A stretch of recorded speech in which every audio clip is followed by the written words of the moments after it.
If you're a maintenance supervisor for a commercial property, you've had to deal with everything from leaky faucets to flickering light bulbs. But nothing's worse than that ancient boiler that's lived in the building since the day it was built, 50 years ago. It's enough to make anyone lose their cool. That's where Grainger comes in. With industrial-grade products and dependable fast delivery, Grainger can help with any challenge, from worn-out components to everyday necessities. Call, click Grainger.com, or just stop by. Grainger, for the ones who get it done. 2024 is here in full swing, and that means it's time for a New Year's resolution check-in with our friends at Manscaped. Newsflash, it's never too late to level up your grooming game and keep your bush tamed. Manscaped's new Lawnmower 5.0 Ultra is every man's cheat code to look good, feel good, and turn the page on confidence this year. Whether you're going for a trim or that clean-shaven look, this trimmer has you covered. Trusted by over 10 million men worldwide, now is the time to get a grip on your grooming with our exclusive offer. Go to manscaped.com and use the promo code STRAIGHTUP for 20% off plus free shipping. The ball has dropped, but don't drop the ball on your balls. I can tell you this, I am one person that is not usually ever good at holding to my New Year's resolutions every single year. But this year, I want to make a point to look better and feel better. And there's only one way to do that. That's with the MVP of 2024, Manscaped's 5th generation lawnmower. It's not just a trimmer, it's your grooming sidekick. Equipped with 2 skin-safe blade heads, a standard one for taking a little off the top, and new foil blade to go smooth wherever your heart desires. It's like having a personal stylist at your fingertips, or, well, wherever you need it. And did we mention it's waterproof? Because a trim in a shower is the only way to start the day. And for my men who want the full grooming experience, look no further than Manscaped's Performance Package 5.0. In this grooming kit, you'll get the trusted lawnmower, Manscaped's ear and nose hair trimmer, and essential aftercare products such as the Crop Soother, which is a ball aftershave lotion, and the Crop Preserver, an anti-chafing ball deodorant. Yeah, it's deodorant for your balls. Bet you didn't think you needed that. As a gesture for the new year, they even threw in 2 free gifts, the Boxers 2.0 and the Shed 2.0 toiletry bag, because they know good and well you're still rocking your boxers from high school. Let's face it, resolutions might come and go, but a well-groomed you is here to stay thanks to Manscaped. So you can get 20% off and free shipping with our special promo code STRAIGHTUP at manscaped.com. Embrace a new you and definitely embrace a new trimmer courtesy of Manscaped. Once again, go to manscaped.com, complete your order, use our promo code STRAIGHTUP for 20% off and free shipping. We thank Manscaped for sponsoring this podcast. The following podcast is brought to you exclusively by the Rad Rob Radio Network. This is PBA champion Kyle Troop. Hey y'all, Jacob Ledrup here. Jeff Riggles here from 11thframe.com. Hey guys, Chuck Ritchie here, formerly of Bowl TV. Hey guys, this is Ryan Schaefer of track staff at Valley Bowling Center in Waverly, New York. And you're listening to Straight Up 5 with Johnny Petraglia Jr. Yo, the boys from Straight Up 5, Rad Rob, Dr Ocho, and of course JP Jr. Pick it out. Fear the fro, baby. Welcome to Straight Up 5 with Johnny Petraglia Jr. A hard-hitting, in-depth, cutting-edge look into the world of bowling. This podcast will not only cover all things bowling, but will also give you a raw look into real-life issues. You'll get unfettered access into the mind of one of the most gifted bowlers of this or any other generation. Strike, and they claim it. Similarly does it. So without further ado, let's introduce you to the hosts of the show.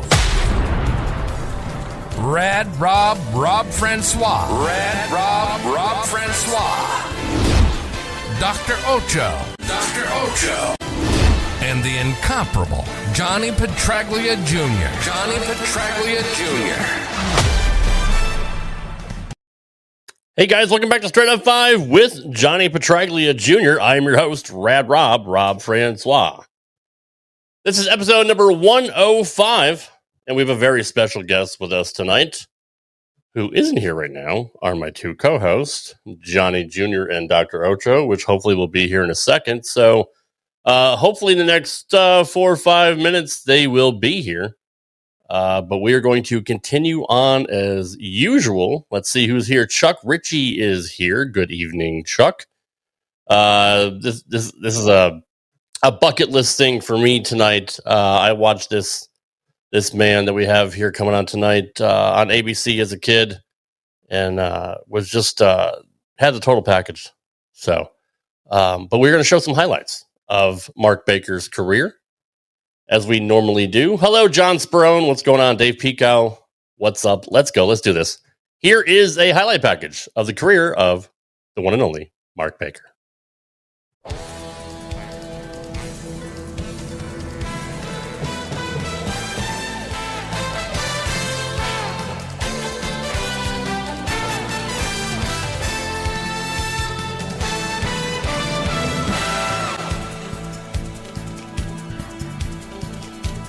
Bob Hanley's still in it, but he must strike. He has a possible 2-13. This would be a tremendous comeback. Much of the respect I have for you pros, Bo, is the fact that, well, in the case of Hanley, 3 open frames and you come back. Don't let your dauber down. You just keep battling back. We're paid for our performance, not our ability. Right.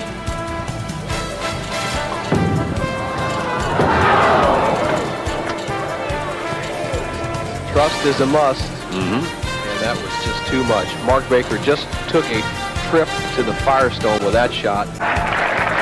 So you're looking for a first-time winner, the Professional Bowlers Tour telecast from Miami, Florida, Don Carter's Kendall Lanes.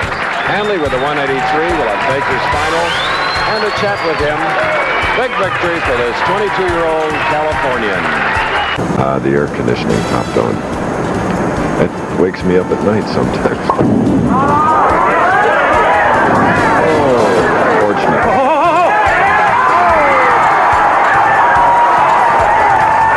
Who will remember the shot? We're going to have a ruling, Chris. Okay, let's see what it is. Here's what happened. The head pin went to the sideboard and knocked out the 2-pin. Baker apparently thought, now watch the action of the head pin. It goes to the sideboard, twists behind the 2, 4, and 8. Now the 2-pin is standing. Here comes the rack. The 5-pin has hit the back of the 2-pin as it rolls around. Now watch if the machine touches the pin before the pin falls over. Here we go. It's rolling, rolling, rolling. The benefits of videotape replay. And I see the NFL football is going to try that, and it's very true there. Look at this.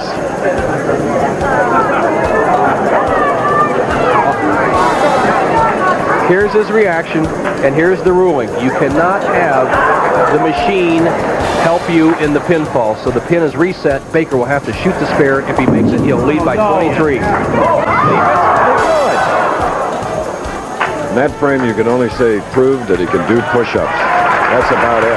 What a tough break for a man that's averaged 253 and 3 victories. And that frame will long be remembered as 6th last year.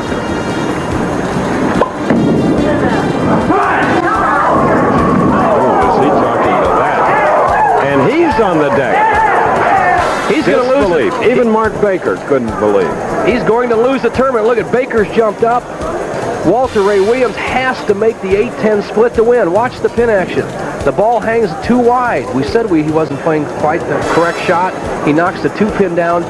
Walter Ray Williams must make the 8-10 split to win the tournament. He's up in the 10th frame. Here he goes. Has to have it. Baker wins. In a bizarre championship match in Overland Park, Kansas, 183 to 176. Mark Baker moved to tears. So I thought there was no chance. We'll be back. The big one right here.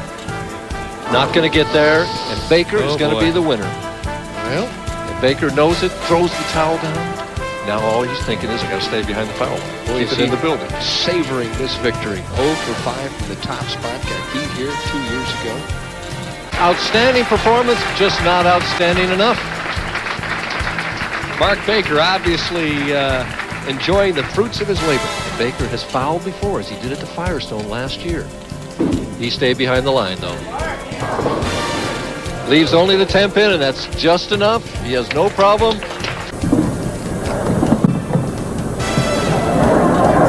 Baker, a possible 279 game in the driver's seat. Just has to pick up his bowling ball.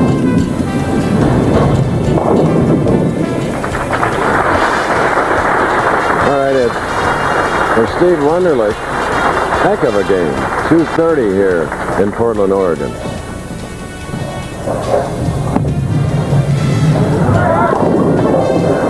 That's a winner.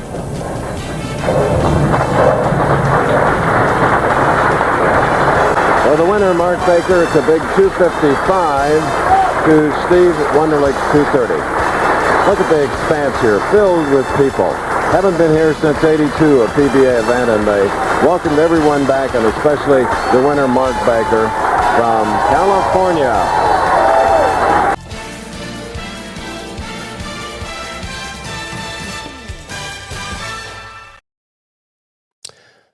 Before we bring in Mark Baker, and man, what a highlight package that was. And I can't wait to talk about that Walter Ray match. But our co-hosts are here. Let's start off with our first co-host, a man with the shiniest mask in bowling. He is the resident doctor of Straight Up 5, casually late as always, Dr. Ocho. What's going on, Ouch?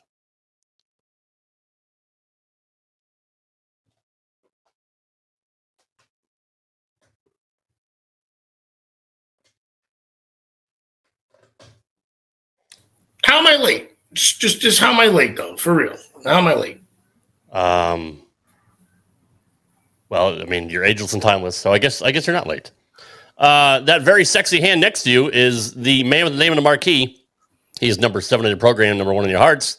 Hell yeah. Mr. Johnny Petraglia Jr. What's going on, JP? You know, just another fantastic Wednesday here with you, gentlemen. Rocking my my Bill O'Neill fever hat this week. I hope you guys enjoy it. I like it. Hell yeah. You guys are on opposite sides. It's going to mess me up. I know, it's bothering me too. Can we flip that? Yeah, well, then we can't see Manscaped. Oh, you know what? What's weird is because now it reads forward to me. So you're gonna see Leno if it's the wrong way. What's up, Zell? Good to see you as always. You can switch chairs. Pleasure to be here. Plenty of Ocho fans in the chat. I understand why. It's all right. It's the peaks. 776 the other night. Just throwing a round spherical bowling ball that played well. Yes. Yeah. Okay. Talk about a serious tear here. Ocho, I don't think you've shot under 750 in the last month, right? That's not true. No, seriously. I've only 4 times I watched you bowl. That's a lie. I threw a 680 in there. But it's like I said, that that blue ball, the spherical one, I analyzed it and it was working perfectly with my ball rep. Which, by the way, again, I'm going to keep talking about my hat because I do have Bill O'Neill fever and love to see him make yet another first cut this week. But thanks to Eric Hodorowski for this awesome hat. What perfect timing for me to not only get a new hat from a good friend, but to also rock it during Bill O'Neill's fantastic tear at the start of this season. So thanks, Eric. I absolutely agree. He is early front runner for Player of the Year already, which actually it's not even that long of a season. So I mean, we're almost halfway through. So Bill's on a tear. But tonight isn't about Bill. It is about our special guest. He is considered one of the top bowling coaches in the entire world, who had a pretty decent PBA career as well. Let's not make him wait any longer. Please welcome to the show, Mr. Mark Baker. Good evening, Mark. Good evening, guys. Thank you for joining us tonight. How are you, my friend? I'm doing excellent. Good to see you, sir. Johnny, start it off. I know you got plenty of questions.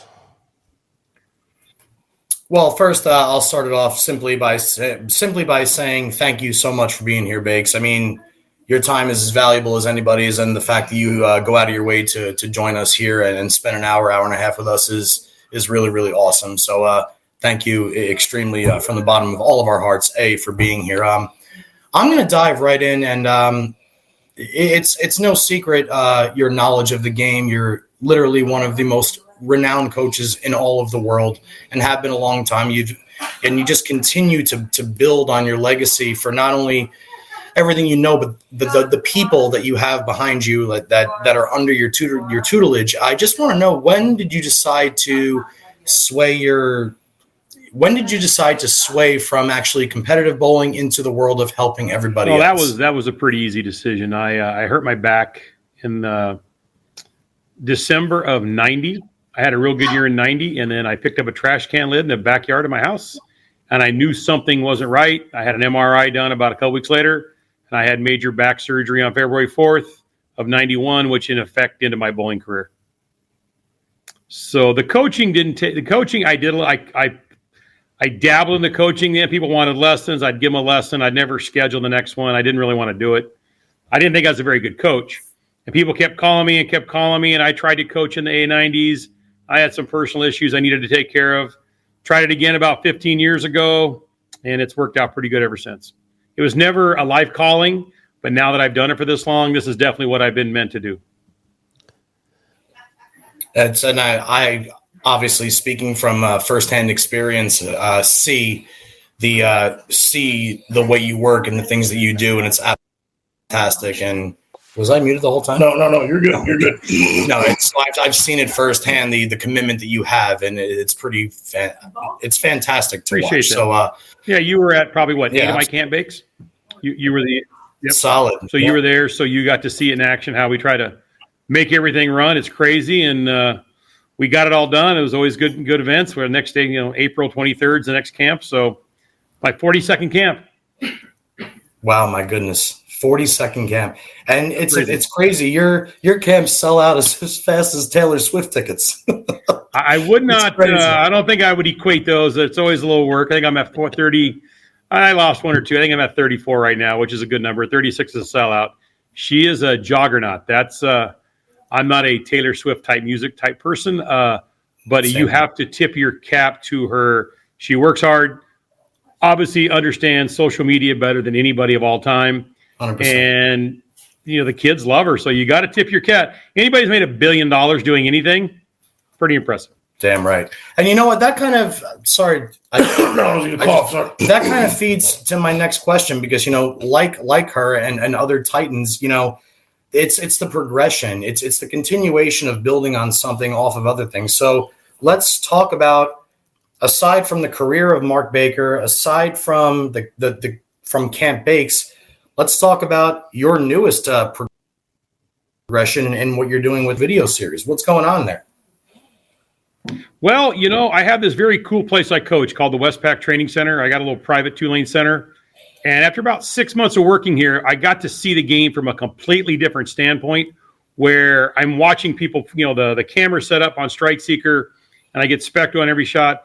The player's coming at me with the camera. I'm seeing a front view, and I just thought, I did a DVD. I did a book 12 years ago or 13 years ago, and I did a DVD, and I swore off I would never do anything again, because those things are a labor of love. You really don't make any money, and it takes a year of your life, and then all people do is take shots at you.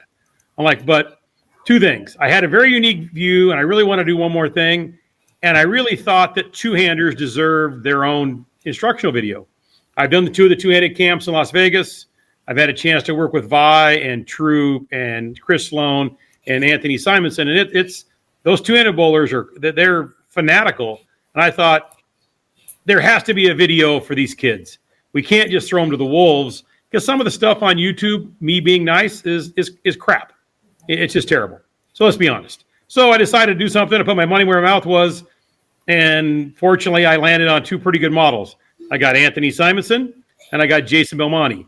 Without a doubt, the two best who ever lived the two-handed. So we all came together. We put a lot of work into it, and it came out unbelievably well.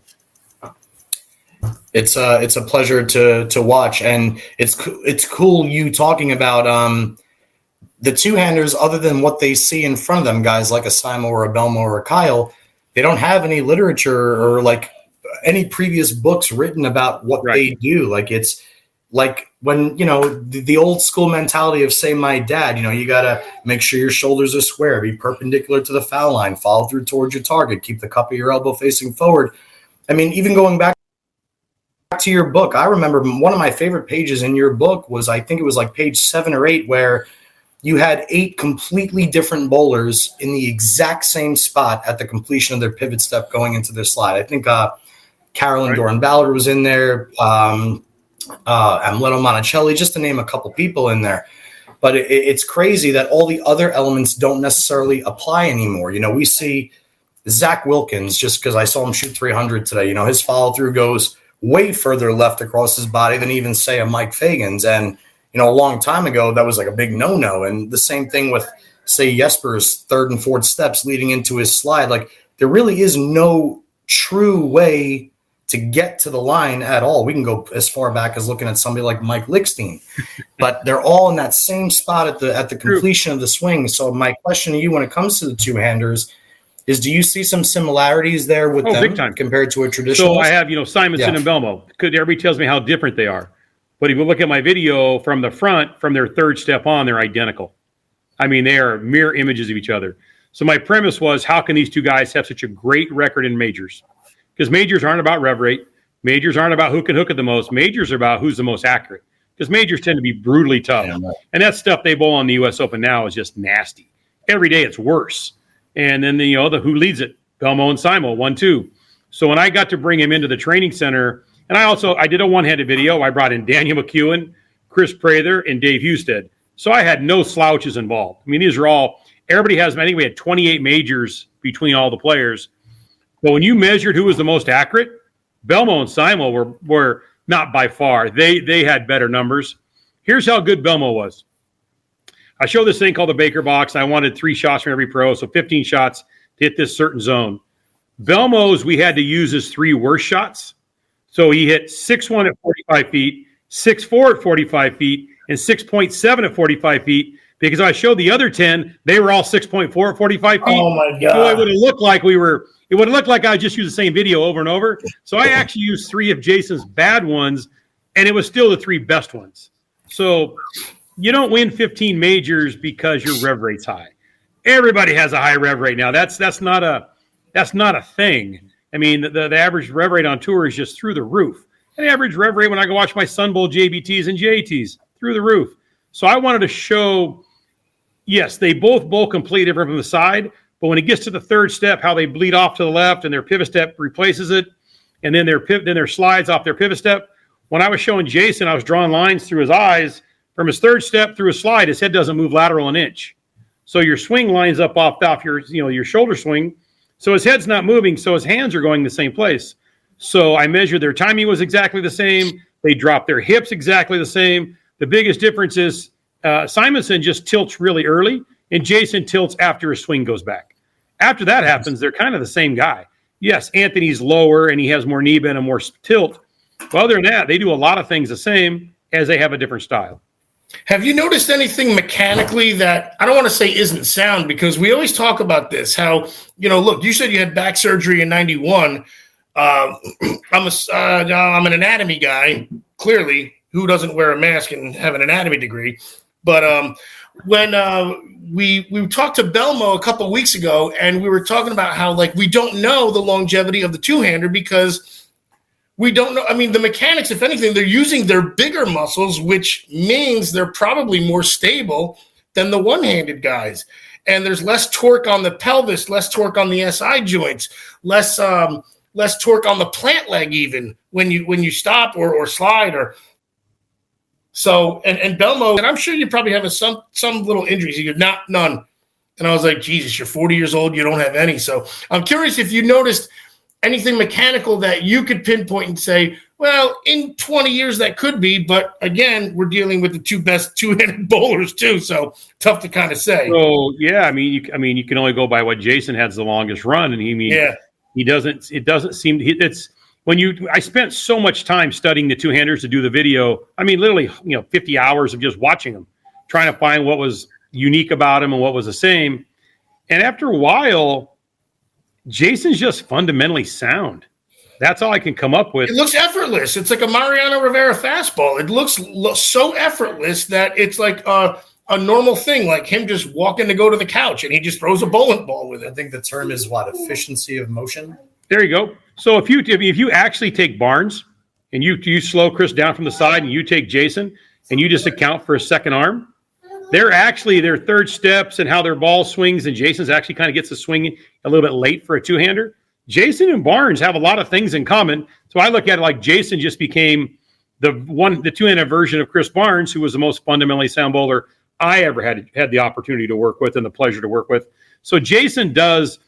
Simo's unique. Jason's just fundamentally sound. So when I coach my son Gage, I really do look at my son's very tall. So I really do look at Jason. I try to get my son to mimic his footwork, his swing, his timing.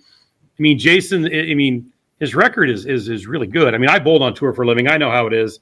I'll put it this way. When they did their videos here, we just put them on Specto. I put tape on the lane, throw between the tape, split the 8-9 as many times as you can in a row. And Jason and Simonson at separate times kind of got in their own contest who could throw the most strikes. When Jason got to like 15 or 16 strikes, he said, "Hey, mate, how many do you need?" Oh, I said, I was done at 5.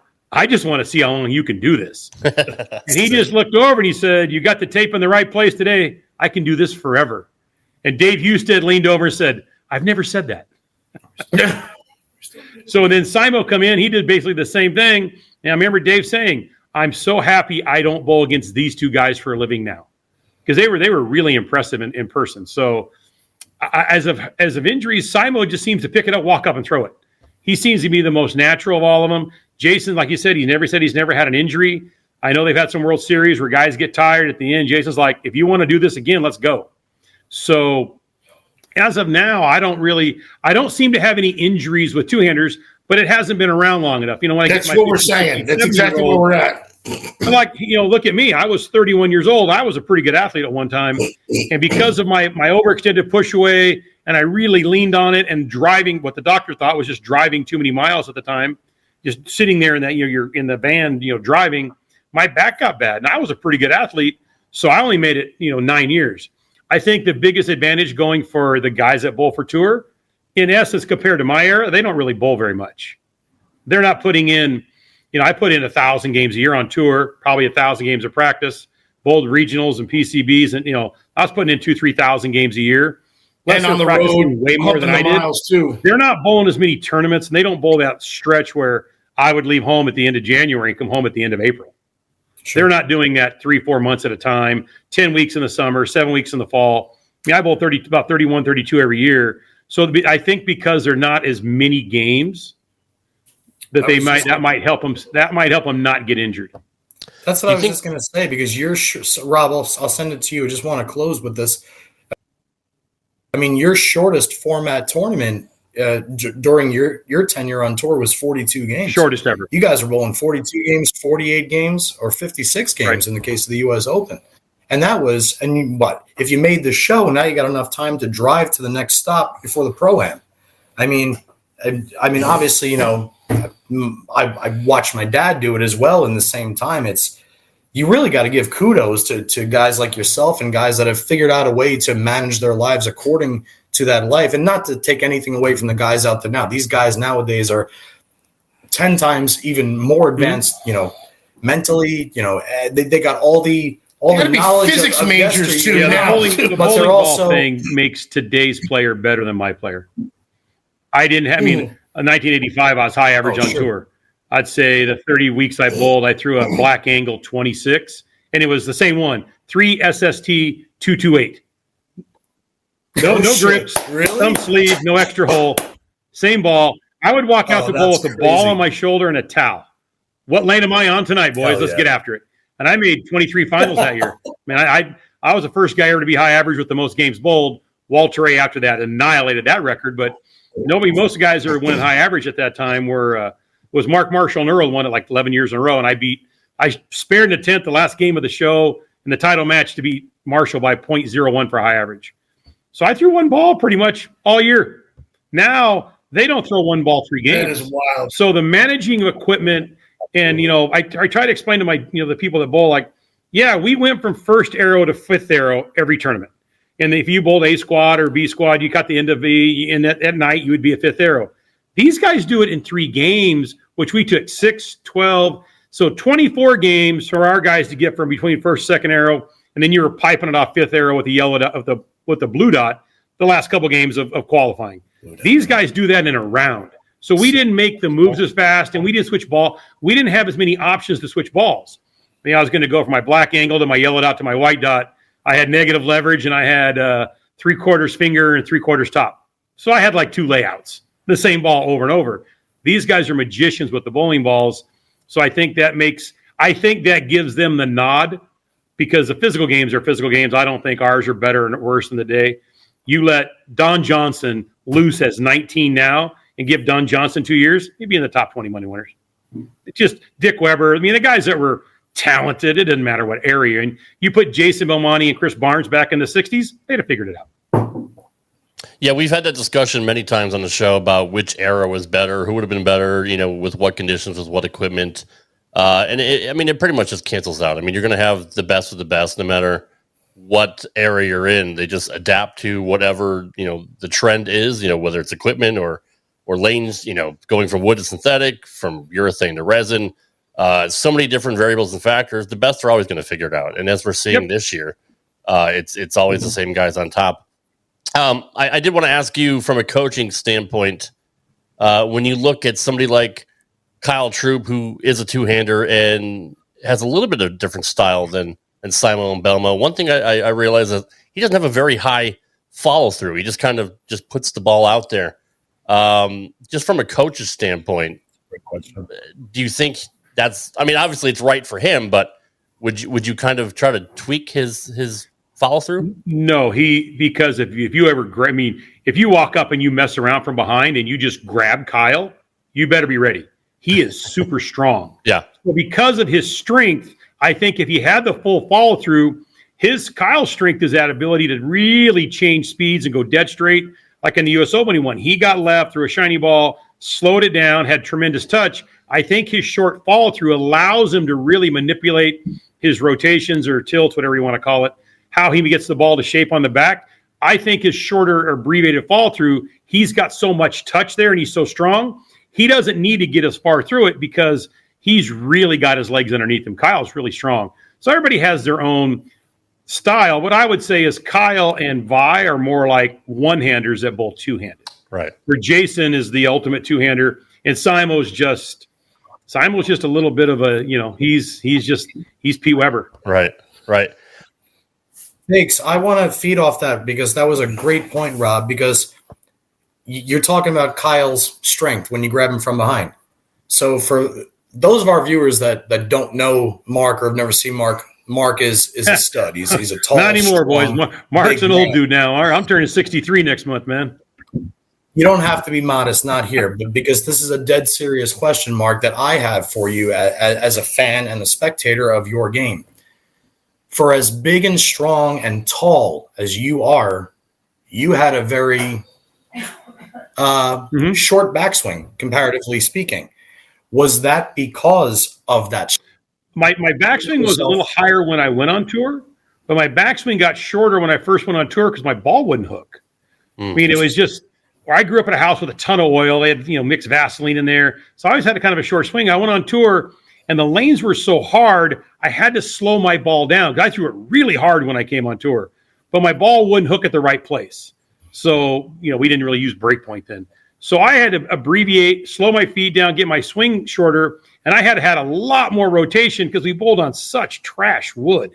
We bowled in places where, in Syracuse, where you weren't playing out because you played out, your ball hit the nails by first arrow, and the ball would chunk.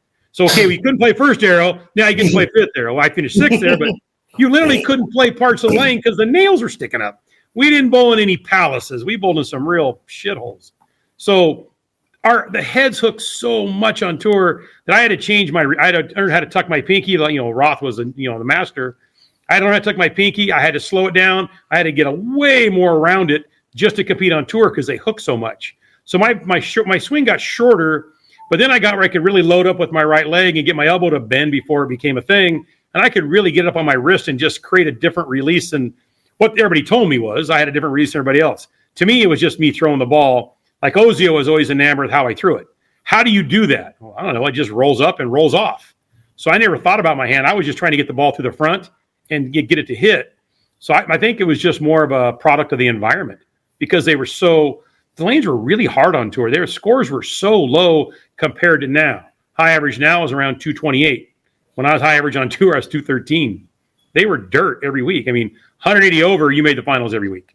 Average 210, you were bowling 42 games. And like you said earlier, you just didn't have all the tools. Like if the lanes sucked, you couldn't go drills a fresh, After that blue dot in 20 minutes in Litchie's polishing machine, there weren't a lot of options. But there wasn't a lot of options after the 20 minutes.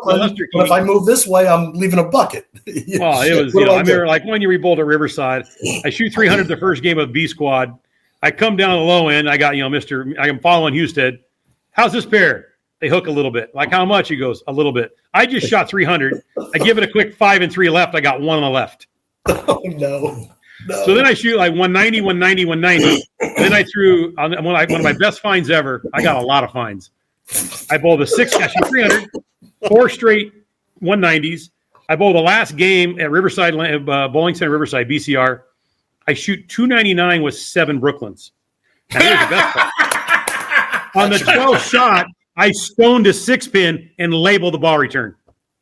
I went Brooklyn like the last 5 shots. I ran out the Brooklyn. They were so bad. I stoned 6 and still got fined. That's fantastic. You know what? I would have happily paid that fine for that one. I mean, here's how many fines I got. How many fines could you have? Your dad bowled on tour. He was on the tour committee. How many fines were you allowed to have on tour before you got suspended? I don't know the answer to this. You could have 3 in a calendar year. Oh, geez. I bowled on tour for 9 years. I had 27 fines. I was going to say 27. Perfect game. But what I would do was, because I mean, invariably one of the guys on the tour committee, Spigner or Ellenberg, would come up. Hey, by the way, you're off, probation. The next 9 count, I would light the ball return up to get myself back on probation, because that way I'd calm down and bowl good. So I pretty much kept myself on keep probation yourself under control. all 9 years. That's fantastic. That's amazing. My mom would get these registered letters in the mail. Hey, what's this one about? Just pay the fine, Mom. I earned them all. That's one of the best stories I've ever heard. I had no idea. That's back in 2 I played. So there's a reason behind it. I was a jock, and I was a pretty damn good high school basketball player. And by the time I was a 7th, 8th grader, I was averaging 25 to 30 points a game my entire life. So the other team was going to stop me. Well, I'm super intense. I'm 63. I'm still intense. So when I came out to play, their job was to stop me by any means possible. So I had some games where I got 35 points where I scored 20 free throws. I was lit up, bloody nose, bloody elbow. I loved every minute of it. So I was super intense, ready to drop at a drop of a hat. So I come on tour, and all of a sudden you can't get mad. Right. I'm like, wait a minute. When Kevin McHale gets tackled by Kurt Rambis in the finals and he turns around and F-bombs him, Tommy Heisen's going, that's the guy I want on my team. I'm like, yeah, that's how sports works. When you get mad, you get pissed, you throw an F-bomb, and then you're good. That's right. Well, bowling did not appreciate that. I had literally the exact opposite of that. I didn't know how to control my temper.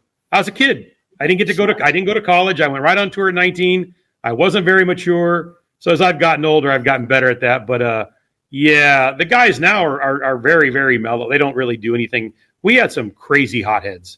It was, we had some legendary guys, but that's the difference in the eras. Now what we did would be so frowned upon.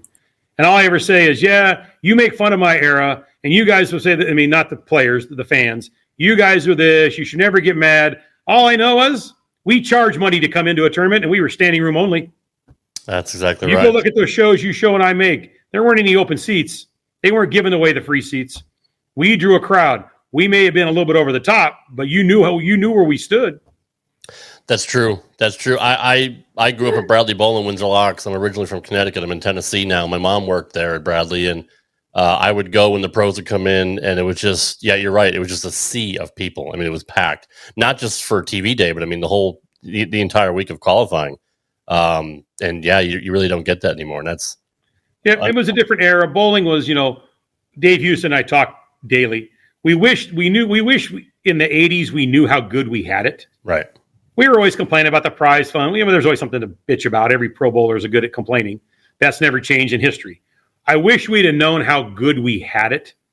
I would have enjoyed it more. It was every week. It was sold out pretty much every week. Especially when you got around the Midwest or back east. There was nothing. I remember one of my first finals, like 82. I made it in Long Island. And I'm from California. And about 10 guys from New York or Long Island made the finals. And the fans were sitting like behind you, or you sit there at the, what was the name of the bowling alley in Long Island? The place where you could, the Garden City Bowl or Garden City. If you drove a small car, you could lose your car in the potholes in the parking lot. That place. Yeah. For $150 a night, bed bugs were free. So when you bowled that finals, the people would sit right behind you and MF you in your ear between frames if you were beating the Long Island guy. That was like the greatest week ever. And I beat Janello. I beat Berardi. I beat Roth. I might have beat your dad. I bowled Sammy Z. I bowled all the guys. You suck, Baker. You're going to miss the next 10 pin. I thought that was the greatest event ever. And the crowd was just letting me have it every frame as I sat there. So you couldn't beat that. Or like when you bowl Milwaukee, you could sit in the settee in Milwaukee on the lanes and actually order a beer from the bartender because the bar was on the lanes. So we had some good stops. Belmo had some comments when we had him on the show about your generation, and I kind of want to get your opinion on this. He was very critical of how good they had it back then, because you did mention that you guys didn't know how good you had it. He doesn't think that the previous generation were good stewards of the sport, because now they have to fight for TV rights. They have to fight for advertising, and they didn't have a top show on Saturday leading into Wide World of Sports. Do you kind of agree with that? I heard his interview, and Jason is very eloquent. And Jason's points, when Dave Hughes and I talked about it, we talked like, wow, that never even crept into our minds. You know why? I never ever had access to the commissioner of the PBA Tour. The only time Joe Nora talked to me, he was mad at me. Yeah. Joe was not my friend. Yeah. Joe didn't. There was no cell phone. You weren't going to text Tom Clark and say, hey, what's going on with this? I want to talk to you. Right. They would say, let your ball be your guide. You're on lane 6. If you say anything else, we're going to kick you off the tour. So in our defense, we were never allowed to see the books. We were never allowed to talk to anybody in charge. All they told us every year when I bowled on tour, you're lucky you bowl for what you luck for. Shut up and bowl. We had no access to the office. We had no access to anything. Right. So it was definitely the tour was run by this group in Akron, and we were lucky to be on tour. And if you don't like it, go home, because we got hundreds of guys that want it. I hear what Jason said, his point of view. It completely caught me off guard. I went, I never even thought of that stuff. Right. Because the people in charge, there was no communication. Like, they have these meetings where these guys come in, and they every year in May, and they have a 3 or 4 hour spirited meeting up there up in the mezzanine. And I get to hear, some of the scuttlebutt what goes on. Like, wow, at least Tom Clark will actually take your call, and Tom Clark will actually listen.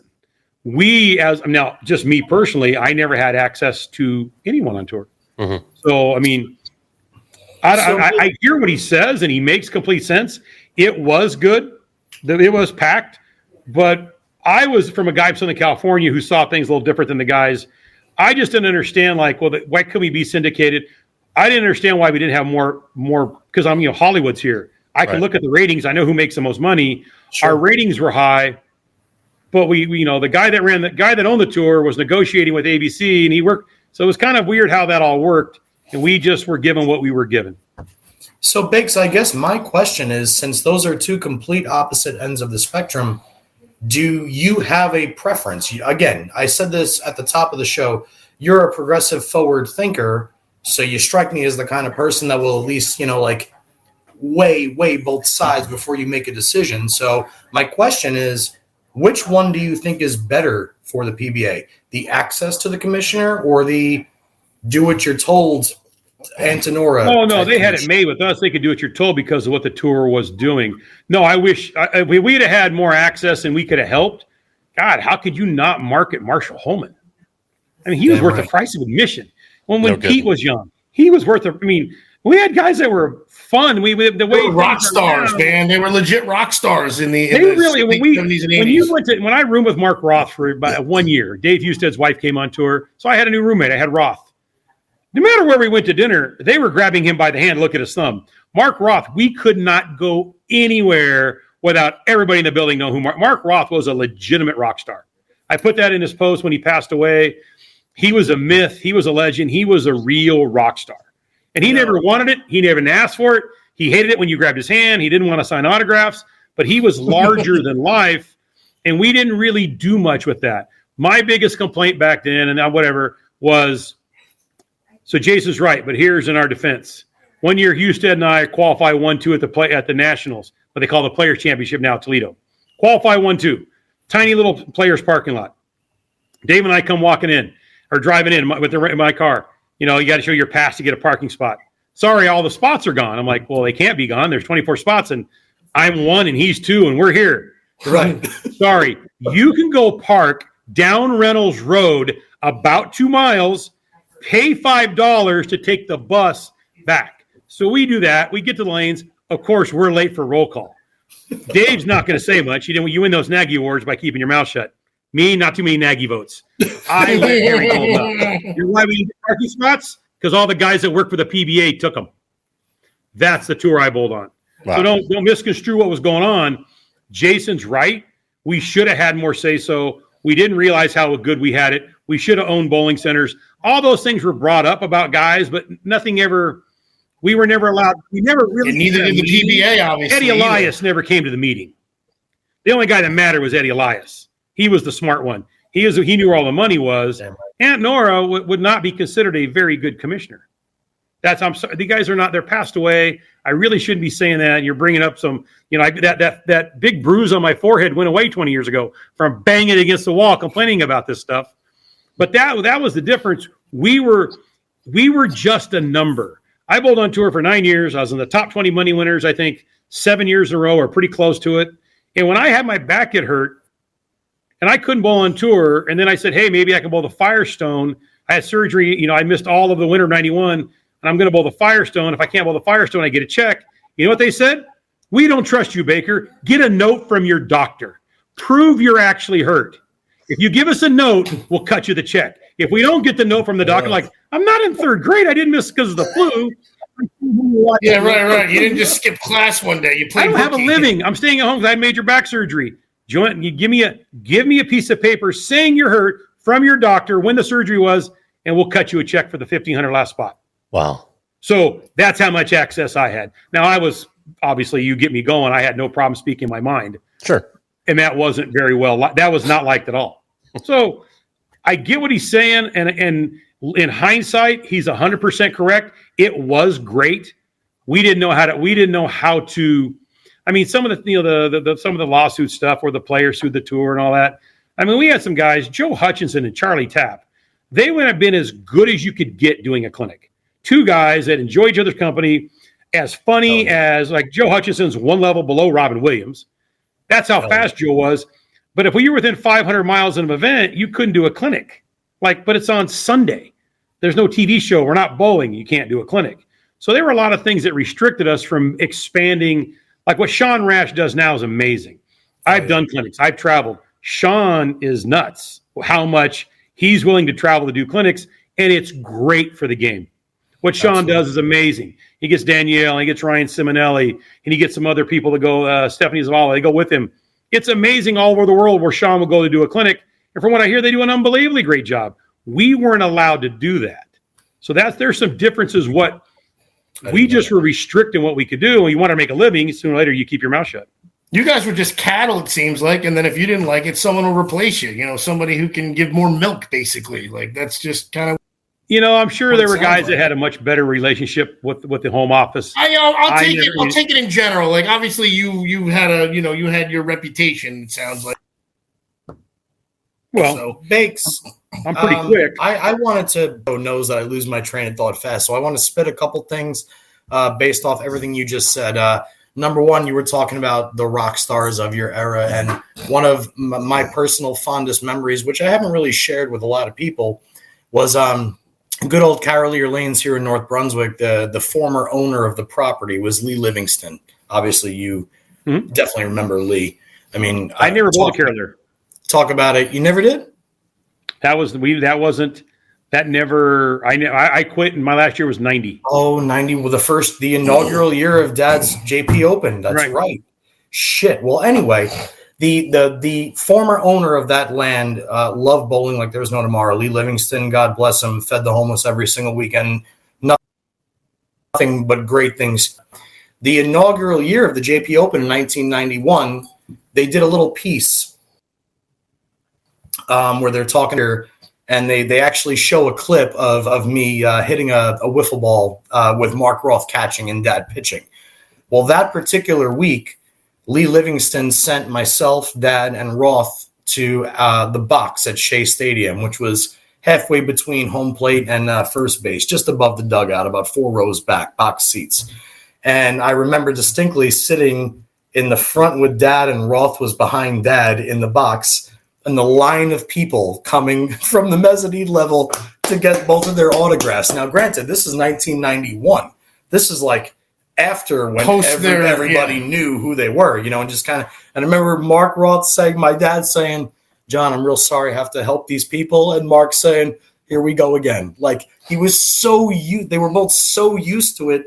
It's crazy, like to hear it from somebody like you and I was. So I wanted to bring up that awesome. Mark took me to my first hockey game. We went and watched the New York Rangers play the Chicago Blackhawks in Chicago.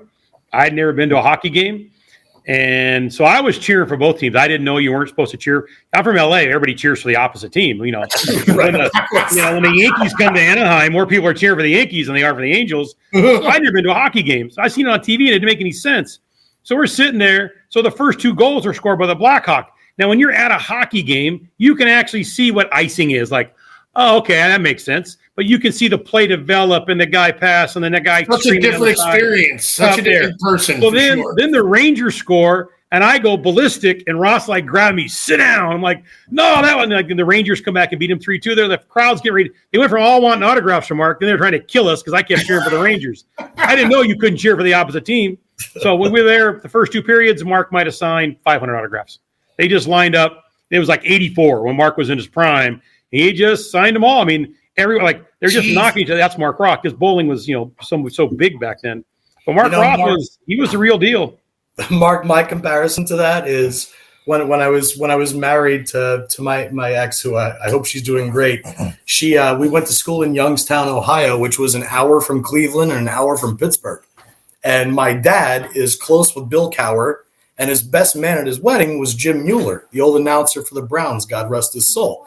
So we always rooted for the Jets, the Browns, and the Steelers. So when I first got to Youngstown, Ohio, and my former father-in-law says, "So who's your football team?" And I said the Jets, but I root for the Browns and the Steelers. He practically threw me out of the house. Like, you're not allowed to do that here, dude. I'm like, I didn't know. That's serious. Like, I know if you're a Red Sox fan, you don't like the Yankees or right. Vice versa, but I didn't know that when I got there. So that's funny that you brought that up. Rob, what do you got? It was a great time on tour. And I listened to Jason's interview with you guys. And I was like, wow, Jason sees the world different than every other. I think Jason has a unique look at bowling because of where he came from and how he got on tour, and obviously the two-handed thing and some of the the garbage that he had to deal with for such a long time. So I think Jason's take is very unique. I don't think he's wrong, but I wish we had a guy like Jason on tour when I bowled, and he had, he was the biggest. And if we had Jason's stature on tour, and he was winning Player of the Year every year, and he revolutionized the game, and he made bowling even bigger than it was. And if Jason would have had access to the people that ran it, then the bowling, he might have enough game to change some of the things and bring things up. And things he brought up, none of us ever thought about and just never thought about it. So it all made sense. He's a great ambassador for the sport, and the PBA is lucky to have him right now for as long as he remains. Because as you know, he said in the show, he doesn't want to bowl forever. He doesn't see himself going on the PBA 50 tour, and just because he doesn't want to be away from home that much. And honestly, he has nothing left to prove anyway. But he does have he had a lot of great ideas that we didn't even think of about. Yeah, he's very unique. Jason thinks different. I mean, maybe that's coming from a different country or not growing up. You know, from the little that I know about Jason, that he didn't have ESPN. He didn't know who some of the players were. Right. So he didn't grow up enamored with. I grew up not really even bowling. I just kept score. But oh my God, on Saturday, because my dad was a huge Barry Asher fan. So when Barry was on TV, that was it. I was so naive when I watched TV in the day. If Mark, Marshall, or Earl wasn't on, I didn't watch the rest. When they announced the top 5, and then the top 5 would be these 5 guys, like, oh, this is a bad week. The good guys aren't on TV. Right. They made so many shows that pretty much one of the 3 made it every single week. So I grew up loving bowling, even though I wasn't much of a bowler then. So Jason has a different take. It's very unique, but he's done but you know, as a guy that coaches for a living that has 30-40% of my customers are two-handed, you know, I have to tip my cap to Jason. I think at the way the sport was going before COVID, he really kept it going there for a while. Because if you look at the high school and the junior and the college thing, the two-handed thing's a real deal. Yes. And that's all attributed to Jason, obviously Osku and now Anthony and some other ones. But Jason definitely deserves his kudos for keeping our sport going. Because it wasn't doing well for a while. No, you're absolutely right about that. And he was, I don't want to say a breath of fresh air, but I mean, he was so unique and did it so well, so fast. I think people were just enamored with him, and he's a true star. I mean, they were either enamored or they didn't like him. I mean, you know, they wear pants with circles through two-handers. That's exactly right. I see what you did there. Yeah. That used to cost me $250. So yeah, I mean it's. Where's Joe Antonora? That's a fine. You're on probation. Man, that was I didn't do good with him. I was always in trouble. God, one year here's what I got fined for. Did you know that back in the day they had a service that would clip out all the interviews any pro bowler did in any newspaper in the United States, and it got sent to the office? I got fined $100 for this. Bowl in Vegas, second stop of the tour. I've had some really good years. They asked me what was my goals that year as a pro bowler. I said the same goal I have every year. I want to make more money than Curtis Strange's caddy. The guy printed it. That cost me $100. Wow. But you're not wrong. Curtis Strange is making over $1 million a year. Right. Caddy got 10%. $100,000 on tour. You were the top 10 money winners. I thought it was a legitimate goal. Bakes, I have an off-topic question because I'm curious, and I'm sure half of our viewers are too. Whenever we have the best in the world at their craft, which obviously aside from bowling is your ability to teach bowlers, who was who coached you? I always ask people. I asked Fred Borden and Jerry Edwards the same thing when I used to take lessons from them in Akron. Who do you model your teaching after, if anybody? I can't really say it's going to sound odd, but the first person I really did model anything after was John Wooden. I'm a big UCLA guy. John Wooden was the man. If anybody under the age of 50 doesn't know who that is. John Wooden. He was pretty legendary in his day, before the March Madness took over. So Mr. Coach Wooden had some very specific ways of coaching, but a lot of my coaching was based on me seeing other coaches do things that I didn't like. Now, I was very fortunate in playing sports. My dad was a great coach, unbelievably good coach. It's not what he did. He was, a professional banker and did very well for himself. But my dad was a good coach. Tough on me, but he was an excellent coach. I had a coach in high school. I did a clinic on how to hit a baseball, how to shoot a jump shot. I had coaches that just would tell me to do stuff, and I was the kid that wouldn't do it. And I had some coaches like, you're 5'3" as a freshman in high school basketball. You want to be a good player. If you don't change the angle of your form on how to shoot a jump shot, you're never going to get it off. He spent an hour with me showing me how to do it, and like a light bulb went off. A guy showed me how to hit an off-speed pitch by watching the seams of a baseball when I was a junior. If it's a curve, we didn't throw sliders. If it's a curve, the ball's going to spin this way, then your shoulder has to stay tucked longer. All of a sudden, you threw a curve at me, I was going to hit it. So I got coached by people who would always explain to me why they wanted me to change before I changed. So I've always tried to implement that because I took lessons from golf instructors and it was always so bad. They just kind of made fun of me because I wasn't any good. I was very fortunate to be a pretty good bowler for, quite a few years. I was never the man, but man, I bowled against the man plenty of times. So I saw what it took. I'm like, how I bowled is irrelevant to coaching. I got to find a way to communicate better to the customer. like I said, the kind of an odd thing is I've had such a varied group of people I've coached, and some super, super, super successful people. I actually learn more from the customers I have than anybody else. How they become millionaires, how, these people are, I'm very lucky. I have a lot of people that do well, and you listen to them talk and like, okay, that's how you should talk to somebody. That's how they want the information given. So I was really good at trying to figure out how to have 8 different vocabularies. So I would do within 5 minutes, I'm doing a bowling IQ test, a physical eye test, and how athletic are you? Then I give you my number, and whatever your number is, I change my vocabulary to match that number. And so that you just do it makes with my every job person. fun. Huh? And you do it with every single, like you're constantly on the move with like even your clinics, 30 different personalities or even one-on-ones. You have to kind of like enter their world in order to understand. You know why? You know why? There's one specific reason why. They're the one paying. It's not my money. That's fair. I'm not the one throwing the ball. What they think matters more than what I know. What they feel is more important than what I know. It's not so much how smart am I as a coach. Oh, you need that. All of our listeners, you need that to get your foot in the door. Saying this, just so you know, they get you have to have enough game to get the person to call you. But once they call you and they step through my door, they're not in charge. I'm definitely in charge. You've been to my camps. I'm in charge. But what they think and feel and say do matter. And it really helped me to stop bowling. When I quit bowling completely, I became a much better coach because my ego got out of it. Once my ego got out of it, if you took a lesson on Tuesday and I shot 790 in league, I was in a good mood. If you took a lesson on Tuesday and I shot 650, I was a jerk. I was still trying to be that guy. And I wasn't that guy. That guy left a long time ago. But so once I stopped coaching, I started listening better. And the one thing I think coaches should learn, I'm not trying to coach anybody because all the coaches do it different. Doing a lot of virtual lessons since COVID, bowlers are amazing on telling you what they do wrong. Bowlers understand their games so well if you just listen. What are we want to work on today?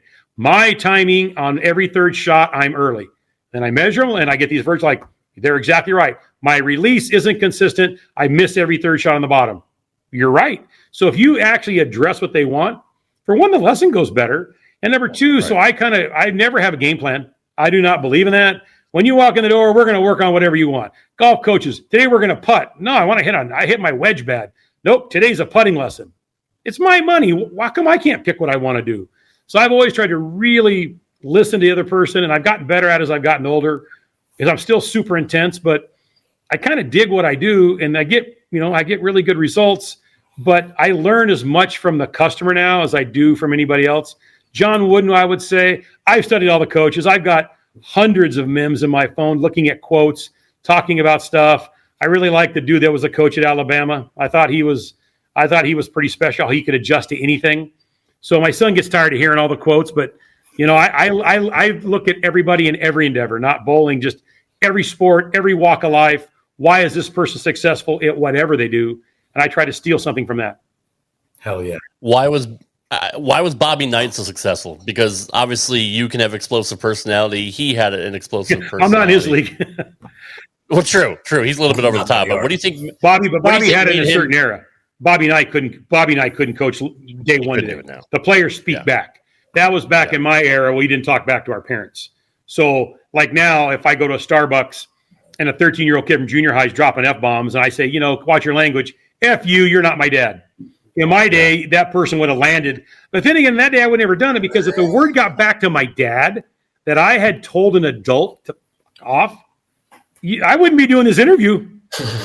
If I did, I'd be talking with a lisp.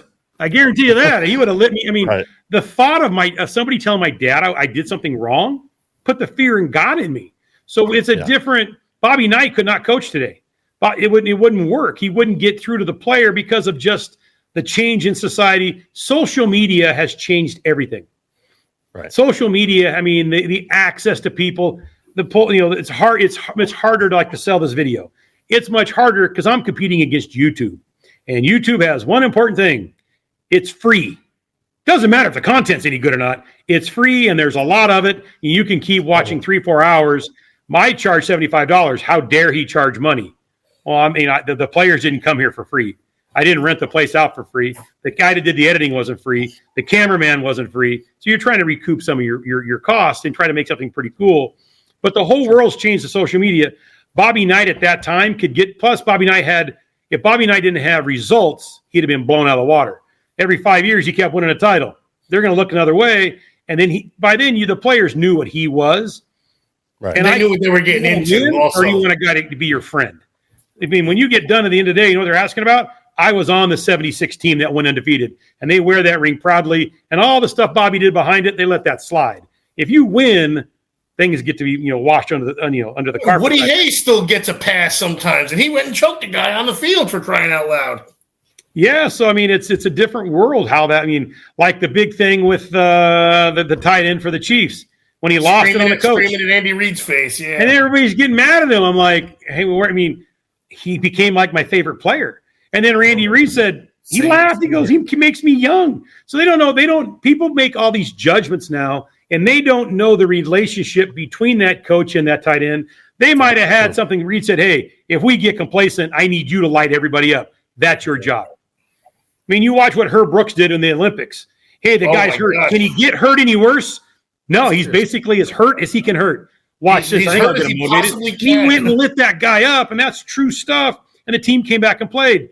And he did it on purpose because that guy had enough game to take the heat.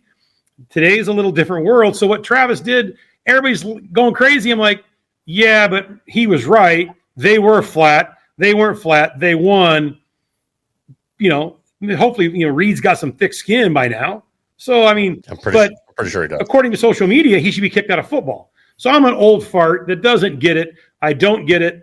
I'm not, I don't have sensitive feelings. My poor son has to put up with me. I'm tough.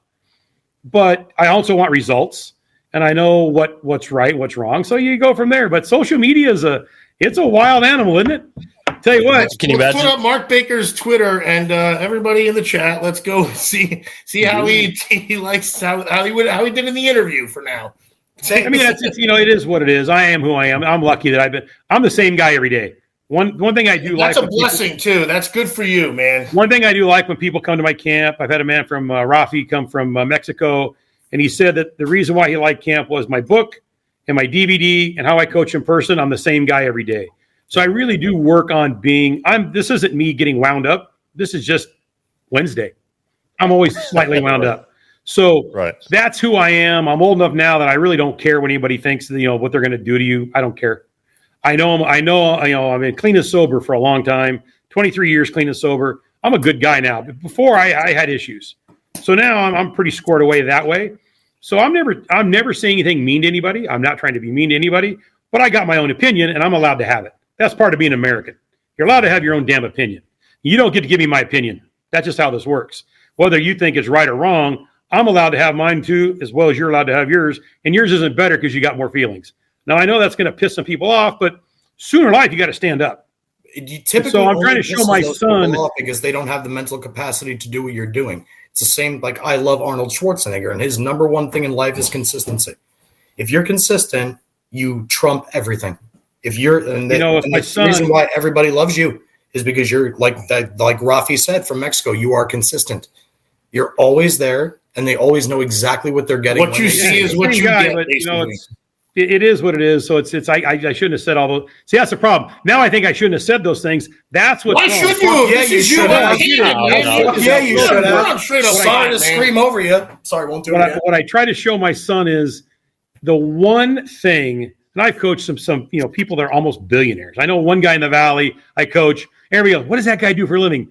I think he kind of owns the stock market. This guy, this guy's, when he starts talking about what he does, I'm like, you do what? I mean, so bright. But the one common thing of all the people I've coached, I coach Mookie Betts in here. I've coached a lot of successful people. Chris Barnes, they just outwork everybody. So I knew when Dave Hughes said, and I talked to Dave when I quit my job to become a coach again, he goes, this time when you coach, you have to promise me you're going to coach more than anybody else. If you put in more hours, so the way Dave put it was, so basically if you do more sit-ups than everybody else, you'll have the stronger stomach. So you have to find a way to get to more people than anybody else that's ever coached. And I've tried my best. I'm not sure if we don't keep track, but if you want to take a swing at my numbers, you better get ready. I did over I worked with over 2,000 people 14 straight years before COVID. So I was getting after it with Barry, and I were doing the clinics. So I thought the only way to become a good coach was to coach a ton. How many people can I see? I want to coach until there's no style I can't help. Because in the beginning, when somebody had a unique style, I'd be texting Barry, you got to come down lane 31. You've never seen this before. I have no idea what to do. Well, I don't say that anymore. I've gotten past that. So my idea for me to be comfortable and me to be helpful to people, I had to, for my brain to be calm, I had to outwork everybody. There are other better coaches. I'm sure they are. Are there more technical people? Way more. Do they know more about bowling balls? Way more. Do I get outworked? I'm not sure about that one. Biggs, I have 2 quick questions for you. They're both kind of broad. But again, curiosity. Number one, when somebody pays you for, say, an hour or 2-hour lesson, and 30 to 40 minutes through, you start to show them, say, that your first or second tip of something, and their answer is, well, no, I can't do that. My body won't allow me to do that. What do you do? That's my first question. And because I'm assuming with the thousands you've coached, you've run into that a few times. And my second question, and I don't want to shun anybody here, and there may not be a definitive answer, but who is the most talented player you've ever worked with? So the first question, I've never had that problem. I will never ask you to do something. Remember this, coaching is about me, not about me telling you what's right. Coaching is about me telling you what you can do. That's why I'm so good with seniors. I mean, you're 75. There are certain things you can and can't do. I had a doctor, I coach a lot of the success. I had Dr. Weiss in here today. He's like, I'm down to 160. We worked on a few things. We moved him up, got rid of his knee bend, stood him taller, got his loft longer, and he threw like a first 4-bagger of the 20s. So I don't let that happen, what you talked about. I can't do that because I'm not asking him to do something they can't do. Hey, Mark, real quick, did your injury kind of that unfortunately created an injury? Like, did that make you more aware of somebody's mechanics so they don't injure themselves or making them? First question I ask is any part of your body hurt? There you go. I was a jock. I'm just going to bowl through the pain. I'm just going to suck down enough to leave the bowl. Not a good move. So, yeah, I'm very sensitive. Because I'll guarantee you had pain radiating down your down your legs, and it was you. I'm sure it's L5, S1, L4, L5, somewhere around there. The sitting, I guarantee. That's where my laminectomy was, exactly in those 2 spots, 100%. Ladies and gentlemen, our resident doctor. Ocho. That's it. That's why he said he was a king of anatomy. He got it right. Exactly. So I try not to have. Not just a pretty face. He's also my chiropractor. So your question is, I don't really have that. And by the way, at 45 minutes, it's in the first 5 minutes I know what I'm doing. Right. It takes 3 shots. Right. I've done this a lot. I'm quick. I'm fast. You do those clinics with Barry, and you've been to my camp.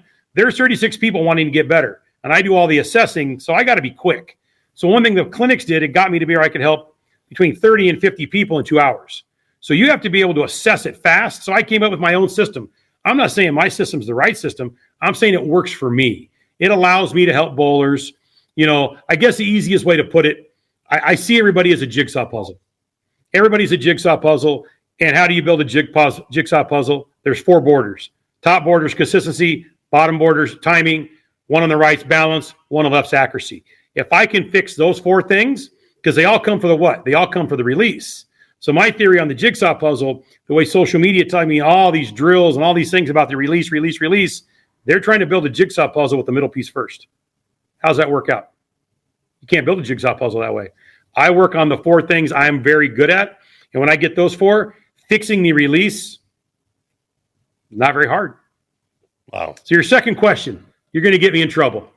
So the most talented player I ever worked with. I don't want to, but I definitely want to know. Man, they're only because I know who you've worked with, and there's so goddamn many, Mark. Yeah, Team USA allowed me. Somebody like you. Team USA allowed me access to probably the most talented person. I never got a chance to work with Pete, but I got a chance to spend a little bit of time with EJ Tackett. That was special. How I see a lane and how I teach what I teach is basically watching him bowl in Hong Kong, the World Championships. How he saw the lane different than everybody else in the world, and he ran the gold medal over like it was nothing. And he sat down and explained to me how he did it, and it made me see the lane different. So EJ Tackett is basically to me, my Mount Rushmore releases was Don Johnson, Marshall Homan, Amato Monticelli, and Tommy Jones. That was the 4 best releases I had ever seen. And then now there's a guy on top. I think Tackett has the best one-handed natural release talent-wise I've ever seen. And Pete's in there somewhere. Most talented, it's a toss-up. You know, Barnes was the hardest worker I've ever worked with. I've never seen anybody want it as bad as Chris. But the most talented is probably Tommy. Tommy's Tommy, man. It's like, hey, Tommy, on this shot, I want you to slide on the wrong foot. You got to look out of your left eye. You only breathe through your right nostril. It would take him 3 shots to strike. Bakes, I don't think this looks very good. Tommy, this is the new style. We're all going to bowl on the wrong foot. Whatever you say, Bakes. Chris would say, what if I use every other eye on every other step, and every other step I breathe out of a different nostril? How about that? Chris is never satisfied. So those were the guys that I thought were the most. Bill O'Neill was very easy to work with. I had great one with Mika. The smartest guy I've ever coached by far was Mike Fagan. Mike Fagan was brilliant. He thought on a different plane than everybody else. AJ might be as good as athlete as I ever coached. Chris Vise, probably the strongest guy I've ever coached. Oh, probably the hardest worker by far would be a toss-up. I spent more time with Danielle McEwen, and then it would be Shannon O'Keefe.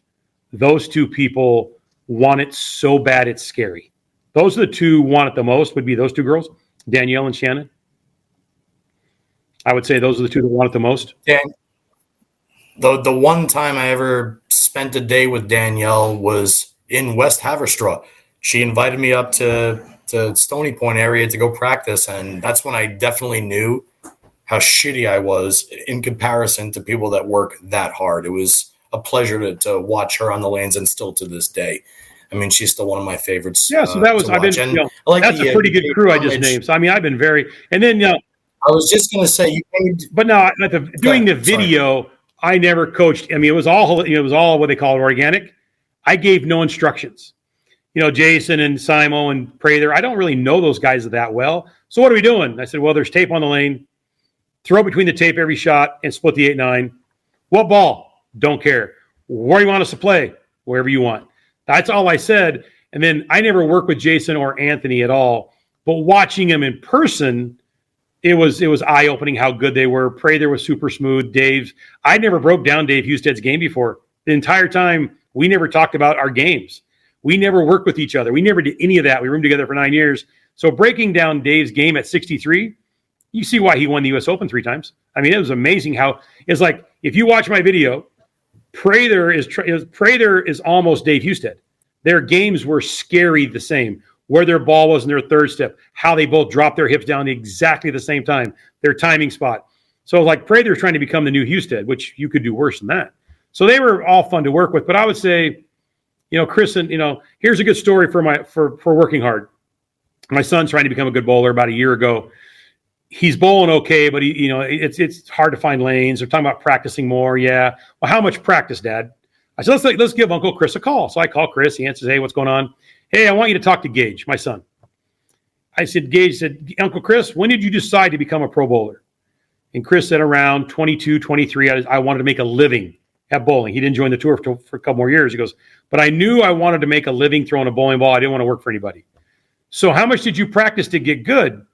And Chris said, well, for a long time, between 50 and 100 games a week.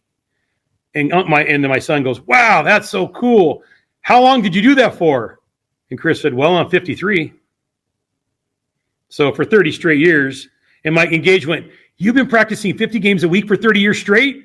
And Chris went, well, they just don't give you those titles. And my son went, you guys are crazy. You're both crazy. I'm like, no, you want to get good in something. And you guys all like that he has 19 titles and he's won the Triple Crown. And, for a 10-year run, he was as good as anybody ever bowled. But, man, that stuff doesn't just happen. There, how many thousands of hours was he down there working on something to get better? And everybody in every sport does that. Danielle and Shannon. I don't know who works harder at it than those 2. So there's all that goes into it. It always comes down to the same thing. When I bowled on tour, nobody practiced more than Ozio. Nobody practiced more than Patrick Allen. I mean, there's not a lot of there's only one Holman. Marshall didn't practice much. Marshall was just Marshall. I mean, there's only one of those. So it's to get in that level of anything in life, whether it's coaching or bowling or becoming the best salesman or whatever you sell, the people that tend to work the hardest tend to get the best results. I mean, it's like Kobe shooting free throws for 12 hours a day. You know what I mean? Kobe, now that I'm an LA guy, and all these stories about Kobe and these ungodly practice sessions, that's how it works. Yeah, totally. Yeah, same with Andre Agassi and guys like that. I mean, the best are always going to do what it takes to. I mean, obviously they have the talent to do it, but they still put in the time to. The difference is, I don't think the best think we're going to do what it takes. They actually like doing it. Right. So when I coach these crazy amount of hours and do these, in my mind, I got to do X amount of lessons and clinics and virtual to pay my family's bills. So there's that to come first. I don't see it as a big number. I see it as that's what keeps me sharp. I have to work on my communication skills every single day. I have to talk clear. I talk much slower than I ever did before. But I have to be able to communicate with people that, amazingly, at the training center at 140 an hour, I get people to show up all the time without gear. No ball, no shoes. You got to go buy a ball. You got to go buy some shoes, take a lesson. So I get people from that thing all the way to the tour players that have been here. So all these different types, I have to constantly be working at my craft to get better. I don't want to get where, I went to a camp 5 years ago and it's exactly the same. I take great pride in always changing my PowerPoints. No matter what, when I get done, I'm like, that wasn't right. That could be said better. So I'm always trying to do it better because I got to keep finding new clients and I got to keep bringing clients back. So I can't get boring and I'm hyper. So if I start saying the same thing over and over and over and try nothing new, my effort won't be very good. So that's why I did the one-handed video. I came up with my own terms. Nobody's ever talked about sequencing. I invented core management, the Baker box, moving the ear forward. I mean, if you buy the video and you watch it, like those are terms that nobody else in bowling's ever used. And I just giving a lot of lessons and explaining how I explain it. So that's kind of what I like. I want to see how far I can push myself. And it's why you're the best, because like you said, you range anywhere from a novice player with no equipment to the greatest talents the sport has ever seen. It's like, it speaks volumes of the way you teach. And for anybody listening, aside from, there's great coaches all over the world. Not going to say that, not going to doubt that or anything along those lines. But I will say, when you have somebody like this, who's not only willing to go out of their way for the first thing they say is to make sure that you're physically fit to do what he's about to say, to allow himself to treat every bowler, whether they don't have a new bowling ball or their own bowling ball, all the way to the greatest talent the sport's ever seen. That's what makes a world-renowned coach. And I'm pretty sure at this point in your life, you've certainly recognized just how badass you are for those reasons, aside from everything else. No, I've got a great wife. She keeps me in check. I don't ever see it that way. Part of it's coaching at a training center. I mean, I'm not in a bowling center. I'm not talking to people as much. And then when I go to a bowling center now, it's only to watch Gage bowl. And I really go out of my way not to be that guy. I'm just trying to be a dad. It's such I feel so sorry for my son sometimes. He had a very good point. This isn't easy with you sometimes. And I said, yeah, I get it. And he goes, no, Dad, if you go watch a bowling tournament, there's a bunch of dads in there that think they know bowling and none of them can bowl. You actually went on tour. Okay, you got that. I was a pretty good bowler one time that, none of the kids know. And he goes, then all the dads are trying to coach their kids and they don't know anything about bowling. Dad, you're a pretty good coach. So you were a good bowler and you're a good coach. And I picked bowling. I went, you should have picked a different sport. You picked basketball and you picked bowling. I know basically nothing about anything else in life. So it's got to be hard for Gage. And I really go out of my way not to be him when I'm there. And when I'm here, I don't ever see it. Barry Asher keeps me in check. Dave Husted keeps me in check. Joe Hutch keeps me in check. I don't really see it that way. All I know is today I had 6 lessons and they were really good lessons. And all 6 of them re-signed up. And tomorrow I have 7 lessons. And Friday I have 9. And Saturday I have 9. Sunday I have 6. And I'm going to run those lessons over like I've never done it before. If I do that, I got a chance to see him again. And if I do that, I got a chance to go to work next week. It's always, the clean and sober thing. It's one day at a time. For me, it's one lesson at a time. I have to give everything I got every lesson because you don't know if that's the person that's going to take 500 lessons the next 10 years. True. You don't know who that person is. So I can't send it in. It's just not fair. And I charge too much. I charge a lot of money. So I try, I have my bad days, but I really go out of my way. None of that stuff matters to me. I just want to really do well tomorrow. If I do well tomorrow, it's going to give me a chance to do well on Friday. Like I always think every camp is going to be the one camp nobody gets better. That's my biggest fear. I've done 42. What if I get to Friday and nobody got better? Then I get to Friday and 32 got better. But every camp I go into, I'm so worried that what if I lose it? What if I don't have it no more? So I always worry about that because in bowling one day I didn't have it no more. One day I became a really good league bowler and that's it. It goes away. So I'm always worried that coaching will go away if I don't keep pushing myself to try to say it a little bit different. Plus it keeps it fun. I mean, I've been doing this for a while. I'm 63. My son starts, high school next year. So I'll be doing this a few more years. You're how old? I am 62. I'll be 63 on March. You're 62? Get the fuck out of here. Get the fuck out of here. No. I graduated in 1979. My first year on tour was I went on tour in 80, made a couple finals. I went on the winter tour in 81, got my ass handed to me. To me, it was like Mark Roth would come up one week. Hey, kid, I need a new car. Keep bowling tournaments. Then Earl. Hey, I need a new kitchen this week. Keep bowling on tour. I'll tell you what. 82 was my first full year. All right, listen, 62-year-old, listen. I'm just going to announce this to everybody about being sober. If you want to look that good at 62, like Mark Baker or Parker Bone, stay sober. Parker stayed sober. Parker just stayed sober the whole time. The whole time, yeah. Exactly. I thought you were like maybe 52. Maybe. Oh 50. no, I'm actually my mind. I'm skiing down the wrong side of the hill. I'm trying to ski back and forth really fast right now. You look better than me, and I'm 47. So I mean, I graduated high school in '79. Wow. I went on tour in I think 81 was my first. My first year really on tour was 82, my first full year, and then in 90 I was done. I bowled 9 full years. Wow. So that's if you saw my father, it's genes. It's just genes. Yeah. My dad, we look eerily the same. He's 83, plays 100 rounds of golf a year, travels a lot. We play the card games. He still wins all the card games. Plays the stock market, does all that. And my dad talks like I talk, and we kind of look almost exactly the same size. So a lot of what is just genes. But there's plenty of gray on the sides. Some mornings it's pretty rough. But it is what it is, man. And what are you going to do?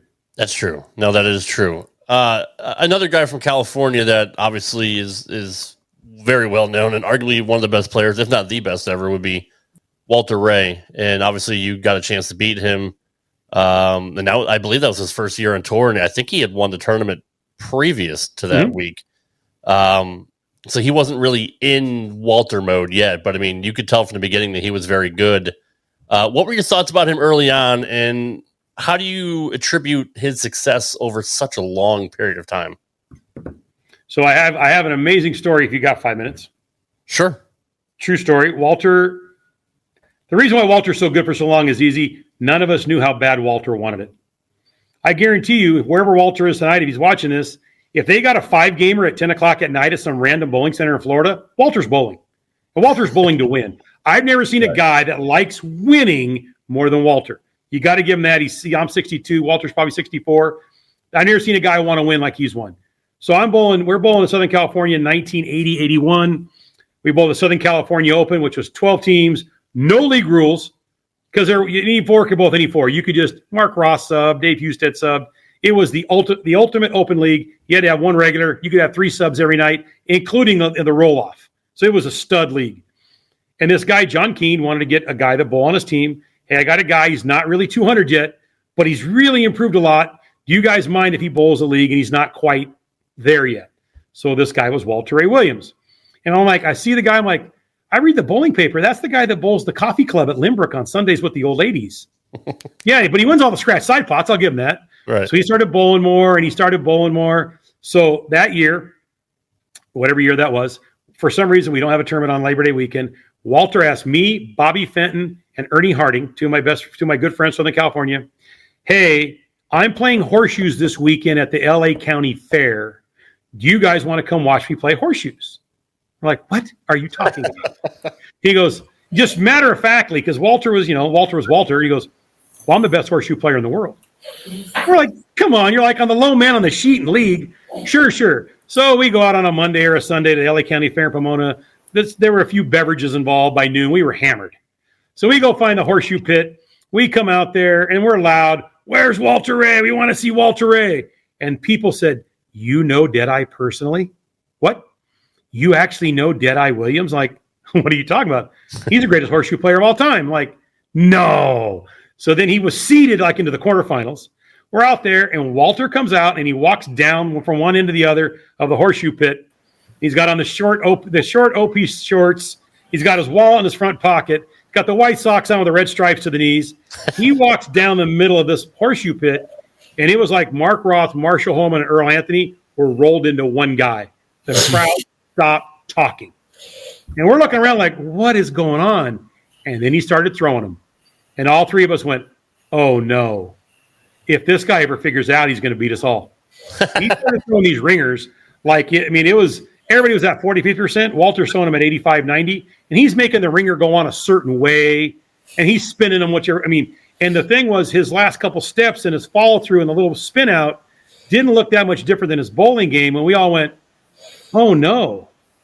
He's hitting something at 40 feet within a 16th of an inch. Here, it figures us out. He's going to kill us. And he turned into Walter A. Williams Jr. Wow. You predicted the future, basically. Arm right there, huh? Yeah, no kidding, right? I had no idea he was going to be this good. He grew up with us. He was there. He started winning regionals. Then he went on tour, and he made a couple shows. By 85, he'd been on tour 2 or 3 years. I think what Walter figured out quickly was he was the first guy really to use a spare ball more than anybody else. And when he bowled me on the show, he was trying to really slow hook it. When Walter came on tour, he threw it really, really slow and tried to hook the lane. He hooked the lanes. He did. We watched that on a highlight. I'm not doing that anymore. I'm going to start throwing it hard and straight. But people forget he lost to me that week. And a week or two later, he won in Baltimore throwing it hard and straight, and he ended up being Player of the Year that year. And the rest, they say, is history. Yeah. His heart, he wants it more than anybody else I've ever met. And I know some bowlers that really want it. Walter's another level of a competitor. And he's super smart, too. He's got multiple degrees of Cal Poly. He's a brilliant. He probably could have been an engineer in some field. No lack of intelligence for Walter. Just ask him. I love it. That's fantastic. You're my buddy, Walter. I can say that. I knew you win. You mentioned, actually, before we get to, I want to ask you a question about EJ, but before we get to him real quick, though, we watched during your highlight package, you mentioned that was a bad ruling on the pin that fell, and ABC did a great job of showing a super slow-mo of it. I think gravity knocked it over. I think the rack came down and it was a bad view.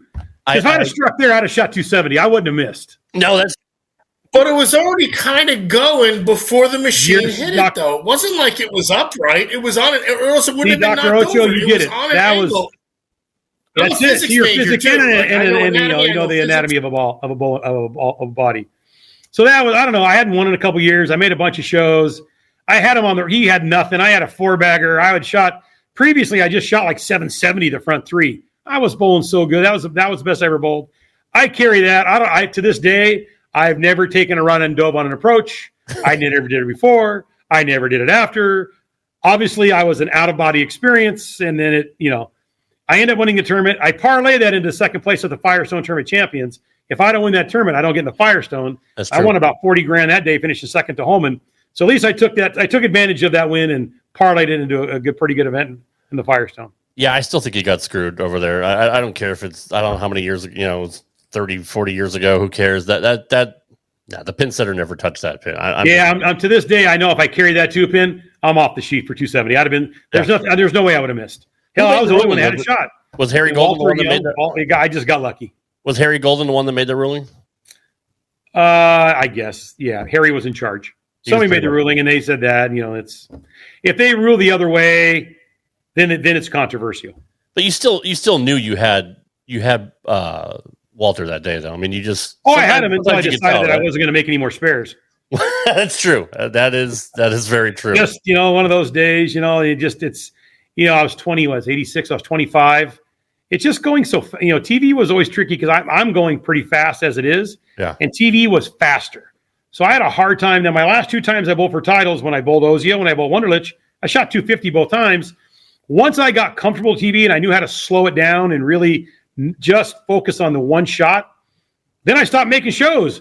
Yeah. When I made a lot of shows, I was just wanting to win so bad. I was looking at the result so much because I was supposed to win, all this potential and all that crazy stuff, that I couldn't slow my brain down enough to bowl good on TV. Then when I finally got pretty good at bowling on TV, I stopped making TV shows. So what are you going to do? It is what it is. I won 4 times. That's not as good as I probably should have, but still 4 titles is more than most get. So it was true. I made 27 shows. It was a pretty good career. 17 top 5 finishes. I mean, that's 27. 27. Yeah, I made 17 in about 3 years. I had a pretty good run there in the mid 80s. No, actually, yeah, you did. I was pretty. I mean, Albee and Roth, and the one. If you're talking about guys that don't get any credit for that era, I think Husted underrated. But the bowler who was probably the second or third, if not the best bowler for the years I was on tour, was Wayne Webb. Absolutely. Wayne Webb was just a killer. You let that guy have a sniff. You know, Pete was Pete. That was pretty easy to see, like the first time you see Pete bowl. Marshall was Marshall. Mark was Mark. Albee was by far the best winner. We always talked about if one guy had to throw a ball for your life and the only goal was hitting the pocket, who would you pick? Everybody in the 80s would have picked Mike Albee. Right. He never, it never looked different. He always hit the pocket for the money. He never gave away any titles. So the most clutch guy I ever bowled against by far was Mike Albee. I think I lost him enough on TV to, I'll tell you this is a true story. I didn't get fined for this, but this is a true story. Bowling the Firestone in 88, I think. I'm on the show. I'm fifth. If Albee strikes on the first shot in the 10th, he's second. And if he gets 9, he's fourth. He's stone 9. I kicked the ball return. Because I knew I had to bowl him the first match the next day, and I was like 0-4 or 5 on TV against him. Yeah. So I went off when he got 9. I never forget, he laughed so hard. He left the stone 9, I kicked the ball return. I was on the next pair. He wasn't even bowling me. Because I knew the next day he was going to send a limo to the hotel to make sure I wasn't late to be on the show to get my ass kicked. And the next day I had spare, open, double, open. He had the front 6. And he just kept looking at me, shaking his head like, if I bowl you, I just shoot 250. So Albee had my number. He was the guy that beat me the most. What happened to Marshall? He had he had a really bad slump. Reactive resin. That's all it was. Really? All it was. Reactive resin. Guys like me and Marshall, we were good when the balls didn't hook. Ron Palombi. I mean, we all didn't go in a slump the same week. Let's get serious, guys. Right. Ron Palombi, Tom Kreitz, Dave Ferraro, myself, Tony Westlake. I mean, we were all pretty good. Now, then the reactive resin came out, and all of a sudden, guys that we literally owned, were beating us. Mm-hmm. Because I could always make my ball hook. So when I caught a reactive resin, I threw it really good, I big forward. Then I would move in and catch it and hit the oil, and I'd leave a bucket. So everything I knew how to do was wrong. Yeah. Then when I would miss 5 right, think I threw it like shit, I would strike. So my feedback was terrible. Like, oh, that was terrible. Whack. Just ripped it. I'm like, how did that not flat 10? That was I missed it on the bottom. So the reactive resin, you can think about Pete. He changed his entire game. Nobody was better from out throwing it hard than Pete. Mm-hmm. What did Pete become back? Nobody's better at playing soft, throwing it from the left gutter to the right gutter and back than Pete. He literally changed his entire game. He should be in the Hall of Fame twice. Pre-reactive, after reactive. The most talented guy that ever lived, Pete Weber. E.J. Tackett starting to make inroads to that thing. Totally. And I can't lead as much as E.J. leads. Week in, week out, make the scores high, make the scores low, make it in, make it out. The dude just strikes. And I was going to ask you, every single shot he throws, it's so amazing. And I was going to ask you about that, Mark. Just looking at him from an analytical standpoint or even a coaching standpoint, the things he can do with the bowling ball are ridiculous. The fact that he gets 500 plus rev rate one-handed, how does he manipulate pounds too? That's the other thing. He gets his lower body. I mean, if you watch him hit a golf ball, there's some similarities. But they talk about it in golf a lot. If you watch EJ, he uses the earth the best.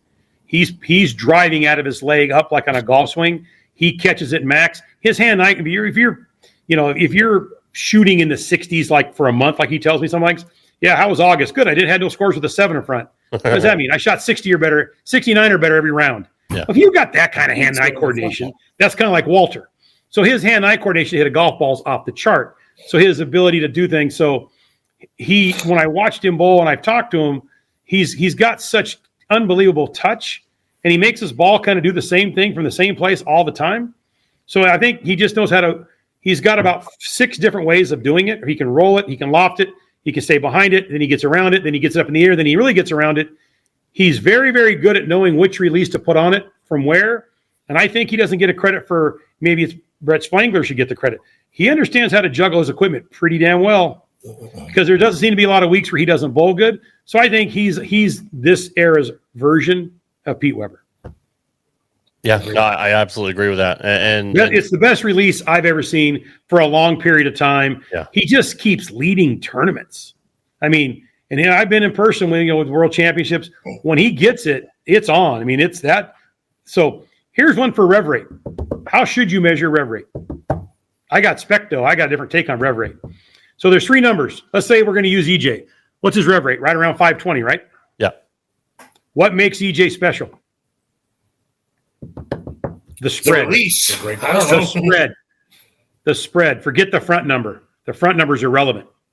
It's the spread. It's 520, 520, 520, 520, 519, 518, 520, 520. His spread is tighter than anybody else with a high rev rate. Because his spread is so tight, he magnifies the front number. Because that spread's so small and he's got a 5 in front, that's unique. What does the average bowler have? 480, 440, 420. And guess what happens? If EJ threw the shot down there and the rev rate went to 560, what would his ball do? It'd probably overshoot then, wouldn't it? I was trying to give it to these guys. Wash out. It won't hook. Oh, won't hook. When your rev rate goes up, your ball doesn't hook. So I'm just using Specto numbers. I give 1,000 lessons a year on Specto. And everybody has a rev rate. It doesn't really matter what the number is. If your rev rate's 340, Frankie Lavoie was here at my training center. Probably the best session I ever had is somebody hitting their target. 340, 360 every shot. As soon as he hit 375, he 2-pinned or flat 10 every time. Wow. If his rev rate went down to 330, he went through the nose. Interesting. That's by Specto's numbers. Okay, let me ask you this.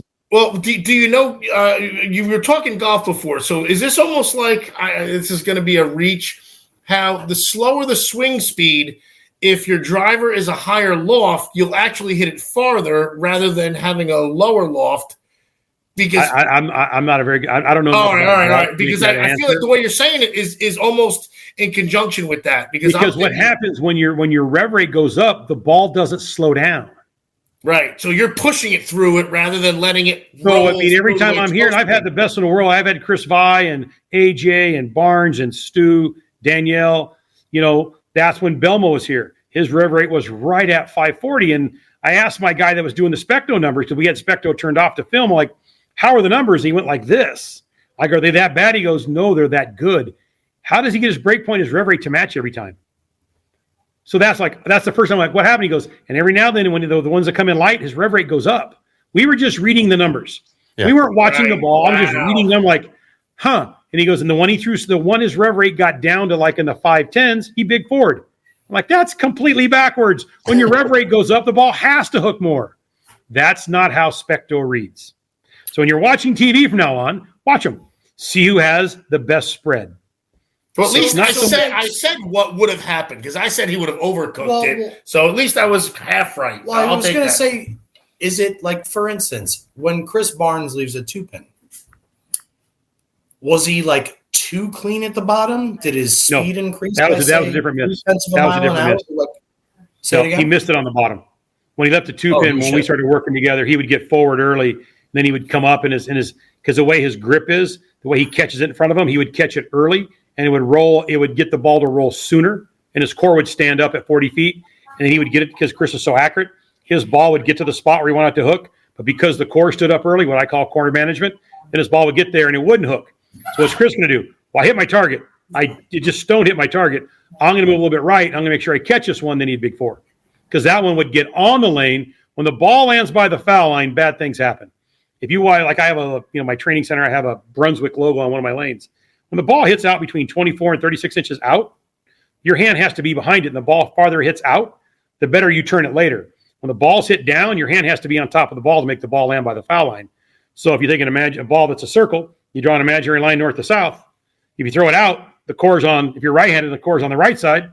But if you make the ball land by the foul line, your hand's on top. The core has to lay down early before you see it, so the ball goes dead left, or you get it to your spot, but the core laid down in the wrong spot.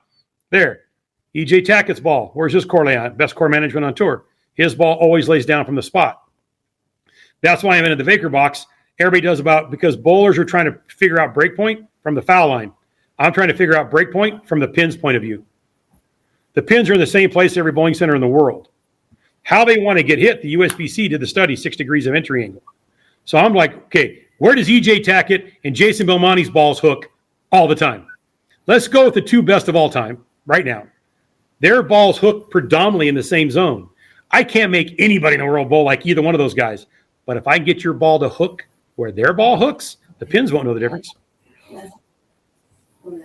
Yeah, they don't know what ball it is. How I go about it a little different, just because I have a unique setup and I get to see on the Strike Seeker, I get to see the ball go through the pins. So when the ball goes through the pins, I get to watch all the solid 10s. I get to watch all the flat 10s. I get to watch all the strikes. Here's one for you. Here's been spending too much time in a training center. When the guy's on tour, or anybody for that matter, today I had a guy with a rev rate of 180 and I proved it. When you throw it really, really good and the ball comes off 5, 6, 7 at 45 feet and you split the 8, 9, what pin falls last? I'm going to go with when you split the 8, 9, what pin falls last? That's the watch it on TV this weekend. The 5 pin. Now it helps that I have slow-mo. So what are your guesses? Come on, you got 3 guys. I'll give you 2 guesses. I'm going to say the 5 pin. I hate that I have to think. Falls last. He's not saying which one gets hit last. Which one says falls last. I'm going to say the 5 pin. Shit, I'm going to go the other. You're close. You're going the right way. Come closer. I'm going to say the head pin. The head pin? Head pin. Really? The head pin falls last.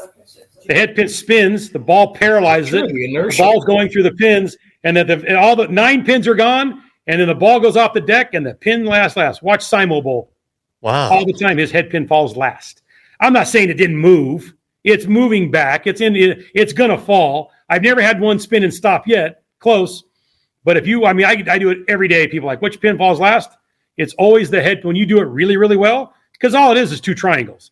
The 1, 2, 4, 7 and the 3, 6, 10. You hit it right. They just domino each other. Then the ball's getting ready to hit the 5, and there's the 8, 9. Those fall over, and the head pin's still there. It kind of goes off where the 8 pin is. It spins off the deck. Wow. See it every day. Watch it on TV. Happened last week a couple times. I was watching I'm a bowling junkie, so I was watching the bowl TV. See it every time. Now I get to do it in slow motion. You train for it, but watch when you go bowl league when you dead nut one. Son of a bitch, my head pin fell last, but nobody ever looks for that. No, I feel like a bored. Wow, that's my mind's blown. I thought the 5 chopping the 10, the 10 would be the last one to fall. Or I thought the same stuff. Yeah. So we were here. One of the guys, my guy Anthony Santos is my project manager. Went, do you watch when Jason and Anthony's ball strike? What ball pins fall last? I'm like, well, it's got to be the 8 or the 9. He goes, no, it's the head pin. Like maybe my rack's bad. So I thought it was my rack at my training center. So they left. So I started watching everybody that came in. I'm like, that's the craziest thing I've ever seen. Now it doesn't happen every time. Right. You can hit flush and the head pin goes left. But a lot of times when you throw it really good, when the pins look cool, that head pin's spinning and it's the last one to lay down is how I should say it, I guess. Well, now I'm going to watch bowl TV tomorrow and I'm going to watch. I tell you, you're going to watch. Yeah, I am. I'm going to pay attention to that. That's I don't know the reason. I'm just telling you, it's a cool thing to look for. All I know is when people do that, invariably, that's the shot they turn around and say, Coach, that's the one I want to throw every time. And I'm going, hey, did you know what pin fell last? What are you talking about? Like, watch. The one you like the best, that's the one common thing. All the people that come here with all the different styles. So it's just a weird thing that when you watch it or the rev rate thing, it's about the spread. The tighter you make your spread, if you're 420, 420, 420, 420, you're going to be a good bowler because that makes your ball hook and slow down at the same place. Yeah. And that's what bowling's all about. Getting your ball to face up in the right place. The only way to do it is have a consistent rev rate. So the tighter the spread magnifies the front number. Wow. So if you're 475, 475, 475, that 75 makes that 4 big. Tackett has been able to magnify that 5 by a spread being so tight. And that's why you're one of the best in the game as far as coaching. I mean, I got a unique setup, and I just like studying. If you get all this data, you got to do something with it. That's true. You got to keep looking and trying to find different ways and it keeps me. I'm not bored. Yeah, no, you're absolutely right about that. It really is. It's badass, and thank God we have somebody like you and people like you that give that many shits about this sport. It's absolutely fantastic. Rob, what were you going to say? Bowlers love it. I mean, it's all about what the bowlers. It's all about how the bowlers react to it, and they're like, "Wow!" I said, "Yeah, you used the lane right. You threw it correctly. The sequencing, how the ball, the lane's built 60 feet. The first 45 feet are just accuracy. The back 15 feet's the shape. So I look at your arm from your elbow to your fingertips is 60 feet. Your forearm is way more important than your hand. Your forearm has to hit the front target, and your hand creates the back shape. So the sequencing of your release has to match the sequencing of the lane. That's the way you have good ball shape. Because everybody throws it good. Nobody ever turns it early and says, oh, I aced that one. No, we have feel. Right. So you've got to get that to come off your hand, the sequencing. And then when your core lays down the right spot and goes to the pins the right way, that's what happens. So everybody feels the first one because they want to. There's 2 feels in bowling. When it comes off your hand, oh, that's good. And then when that ball at 45 feet, like somebody kicked it, that's a second feel in bowling, and invariably that's the one you strike with. So that's what my video on the one-handers is all about, how to create the first feel and where to create the second feel from. Because every great shot has two feels. That's every show we learn something new, and it's just, you've taught us many lessons. It's amazing how much we don't know about the sport, and we'd love to have guys like you come on and break stuff down on a molecular level, just so we can get a better understanding of the sport that we love. And every coach sees it completely different. Right. There's no two coaches that see it the same. We're all trying to find a way to communicate to the people we coach to get them better. Because my job is, a lot of times, because I do charge a lot. Like today, I had a guy come in. Guess what he said? I get it at least 3 times a week. You're it. If I don't get better with you, I quit. I'm done. You charge. You charge what you charge. As if I didn't have incentive. Right. I'm fine. It happens every day. It's no big deal. Let's go. I'll have you fixed in 15 minutes. How do you know? Yeah. Because that's what I do. Yeah. I mean, and I've never been stuck. I've never hey, here's your money back. And there's always a reason why things don't go well. There's a reason why. I guess that, what I've never had to ask a bowler to do, because I charge so much. I've never had to ask a bowler to try hard in 25,000 lessons. They all try hard. So if you're giving me your 100% effort, to me, that means you don't throw bad shots. There's no such thing as a bad shot of 100% effort. It may not be the right effort at the right place, but it wasn't as bad as when you don't try. If you don't try, I'm not your coach. If you're going to whine, I'm not your coach. If you're going to play, and they're getting what they pay for too. Like if you're definitely getting what you pay for. Someone charges $1 an hour. Clearly, you're not getting the best of the best. So I mean, I guess in this my golf swing, I'm going to dedicate. If I'm with a golf instructor that's say your caliber, I'm going to give them my all on every shot for sure. That's got to be one of the like the quiet, cool things about what you've done with coaching is because the bowlers that come to you. They're giving you legitimately their all every single time. But you give me JP. You work my camp. Was there anybody there not into it? I mean, they were. No, they were. Every day at 5 o'clock, I got to get on the microphone. That's enough. You've bowled too much. Go home. Go eat. I've never seen a group of 30 people that give a shit about. Then they're asking me, "Hey, if we want to come back 8 o'clock, how do we get into the kingpin room? We want to go bowl at 8 o'clock." Like, you people are nuts. I know how much I pay for lineage. It's a big number. I know how many games you bowl there. And this, my average group isn't like a bunch of 20-year-olds. Now, the two-handed camp, they were kids. My typical camp, the aggregate average age is 45, 60. They're just bowling nonstop all day, every day. They're fanatical. That's what's so cool about camp. What people like about it is if you come to the room, there's 35 other people in the group that love bowling as much as you, and you got 7 coaches that love it as much as you do. So that's kind of the cool thing about my camp does, but I get it. People try hard. So I've never had to ask anybody to try hard. So I thought of it that way. Like, if they're giving me 100% effort and they're not giving the right result, that just means we're not doing the right thing. It's not that they're throwing. I don't like the word bad. You didn't throw it bad. You didn't throw it the way you didn't get the result you wanted. Let's figure out where it went wrong to get the right result. So that's a different way of looking at it. I don't like saying they threw it bad because they're trying so hard. That's true. You don't want to discourage anybody, especially when they're paying you, right? Putting somebody down with how they're handing you money and you telling them that's the amount of information I'm stealing from his brain in just this 90 minutes. Well, Mark, we appreciate you being here. Right before we got to do a round two. We got to do a round two on this one. Bowl Nationals, just like engulfing the knowledge that's thrown at us. It's absolutely awesome. Rob, book this guy again. Oh, guys, I'm in. This is seriously. I'm good at talking. I've been around. I got a million stories. Not as many as your dad, but I got a million. You're good at being you, is what it is. You're definitely good at being you. Hence the essence of Straight Up 5. We want like a real conversation and a real personality, and not. I mean, whatever. I get it that people have to like. Be an ambassador sometimes, but like even Belmo, like we're saying, like Belmo just let it loose, cut it loose, and it was freaking wild. And that's the idea of this show, the seriousness that we portray clearly.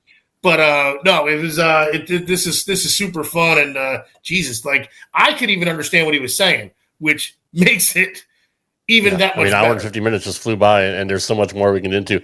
Next time we have you on, Mark, we'll title it Story Time with Mark, because I do want to hear your stories of your time on the road. And I want to hear all the times. That's it. We go through every single one of them. And I'm sorry I keep looking off. They're always the same thing. I just kind of, the ball return got in the way, or I'd say something I shouldn't say. And but I never thought nothing of it, because as mad as I got, as soon as I was done bowling, I was never upset. Right. All right, I got mad. What are you going to do? Because in basketball, I was always I could get mad, get a technical foul, or whatever happened, but then I had to run back and play defense. Yeah. So all that anger was, spent somewhere else. So by the time the quarter was over, the coach like, "What were you mad about? What are you talking about? I don't even know what you're talking about." Yeah. Bowling was so slow for me that I had nowhere for the energy to go. I didn't understand how to burn the energy. I was way too up and down. But that's part of probably the reason why I bowl good, because I was always in. I was always, I remember being done, talk about bowling a lot. I remember being done with finals so many times, 24 games of match play. I made a run Friday night. I get to like 7th. And I looked at Houston. I'm like, why can't we bowl 24 more right now? Just 24 games, no breaks. I'll run them. I'll wear them out. These guys aren't basketball. I mean, especially when I was in my early 20s, I played basketball. We ran and we ran and we ran. I never got tired. So I was always wound up. So that was, the hard part. The fines were I should have got more. I was nuts. Now I'm not. I mean, now I'm just do you find that it's impressive how the guys can keep their calm and their demeanor? And each personality is different. Like, this may shock you, but I'm a little high strung myself. No. So I know. I'll let you drink that in for a second, but no, but it doesn't. Are you like, man, how did that guy not get pissed? He just rang 10 pins in a row. Like, God, how does? You don't see him during qualifying. No people either, but if I could go on tour now, I heard, I went to sports psych college. In my last year, I was actually doing really good. I think I cashed 17, 18 weeks in a row. I'd gone to a sports psych college, and she made huge inroads about why I got upset and how I shouldn't be getting upset. But then I read a thing. I'm a big Nick Faldo guy. So I was reading about Faldo, who actually had a temper. And so his big thing was he got kicked out of a tournament. His dad made him stop. So he's one of the old guys said, when you hit a shot, no matter how good or how bad it is, before you react, take 3 steps. And then once you've taken 3 steps after you hit the ball, if you want to get mad, get mad. And so I did that when I started bowling more when I got done and I bowled my son. So now if I throw a shot and I leave a ring in 10 and I turn around and take the first 3 steps back on the approach, by then I don't want to be mad. So if I would have known that, it's out of your element. Because I would always react to the situation, ring in 10, solid 8, whatever the case may be. I was so quick to react. If I would have taken the 3 steps, then I could have been closer to Dave. Dave was like, this is my job. I threw it as good as I could. I got 9. And he would get 9, and immediately his brain would flip. My job is now to make that spare. My job would be to bitch and complain. Like I was the only person in history with a solid 10. That kind of stuff when you're mature. If I would have known how to take 3 steps and focus on the next shot, I think my career would have been much better. It'd been way more boring, but I'd have saved a couple thousand in fines. But yeah, I wish I could have gone back and do that different. I'm not proud of the fact I did that. It's a good story. It cost me a lot of money. Not the fines, how to think. Yeah, but you're also I wouldn't say a job creator, but you kept a lot of mechanics, in working. Yeah, I never really did any. I never did real damage. I never broke anything like that. So no bent bolts or nothing like that. No caved in. He was only on probation. I was on probation. I mean, that's why I would literally get off probation within a game. I'd be back on within a game. Mark, you even said your probation was your 3 steps because you knew if you screwed up. That was the only way I knew I wouldn't go off because I didn't have a job. I mean, nice mental picture that was, huh? If I'm really in trouble, I won't get in trouble. What do you mean? Hey, look, man. Some people collect stamps, so look, you got to do what you got to do. Mark Baker, awesome. The all-time leading fine leader in the history of the PBA. No, there were guys. I had a short career. I would imagine Marshall gave me a run. I bet he did. Marshall was worth the price of admission. That's fantastic. But I'll tell you what, though, he was fun to bowl like Milwaukee. You bowl Milwaukee. God, in the first early 80s, everybody worked for Miller, got in for free or something. The bar, it was a 2-sided joint, and the bar a little bit was on the lanes. There was free beers involved.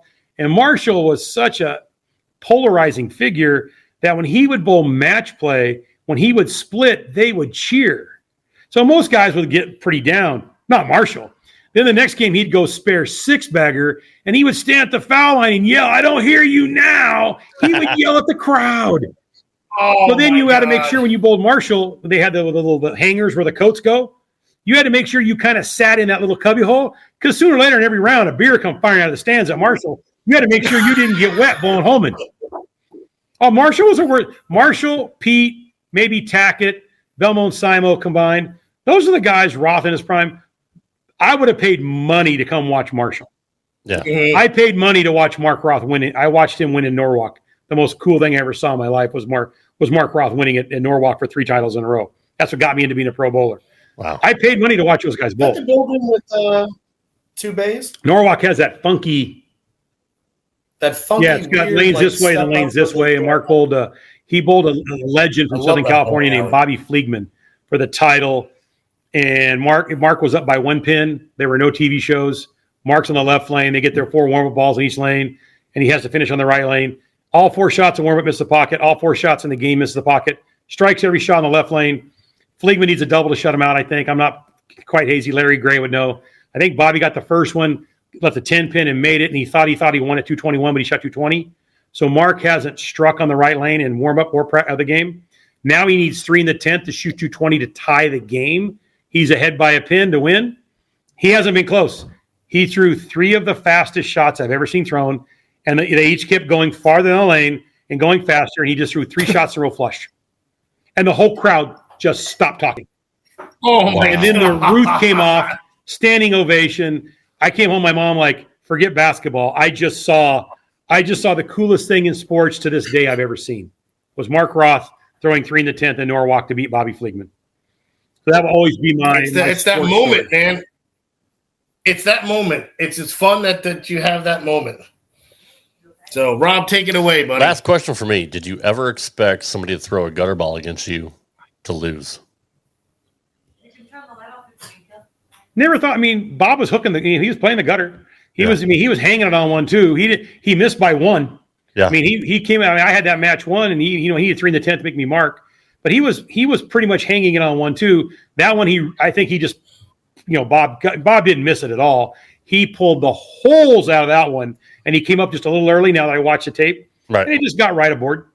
Not any different than when Dell threw it in there. Just when you're playing 1 and you miss by 1, it's a bad result. It's going out. Bob, I was more that he just piped it in there, and it was like it took me a while to figure. I'm like I just was too much of a kid. Like, so he picks this up and he strikes. He shoots 190. I'm shooting 220 clean. Oh my God, I've won. I kept doing the math, and the math kept coming out way too good. The math kept coming out on my side. I'm like, wait a minute, they're going to give him this shot over. I'm doing this in my head, and then I'm like, oh God, I won. And then the nice part, when the show was over, the first person after Bob to congratulate me was Don Carter. Yeah. Hey kid, congratulations. I'm glad you won your first title at my house. Kind of hard to beat that. Don Carter, class act, great guy. Always asks us, how do you make the ball hook so much? My ball never hooked. Yeah, your ball struck me. Don't worry about it, Don. It worked out okay for you.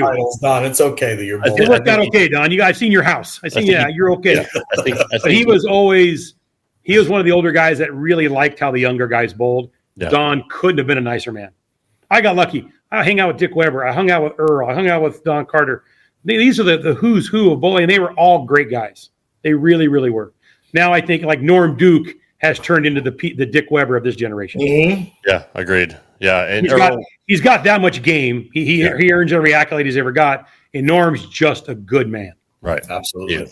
He is. And Earl was my idol growing up as a lefty. So I'd like to hear some Earl stories next time we have you on. But anything you want to plug, Mark? I know I put the link to your video. Would be great, guys. It's doing very well. It's if you give it, there's a little preview. If you give it a chance, I know in this day of free of YouTube, it cost a few bucks.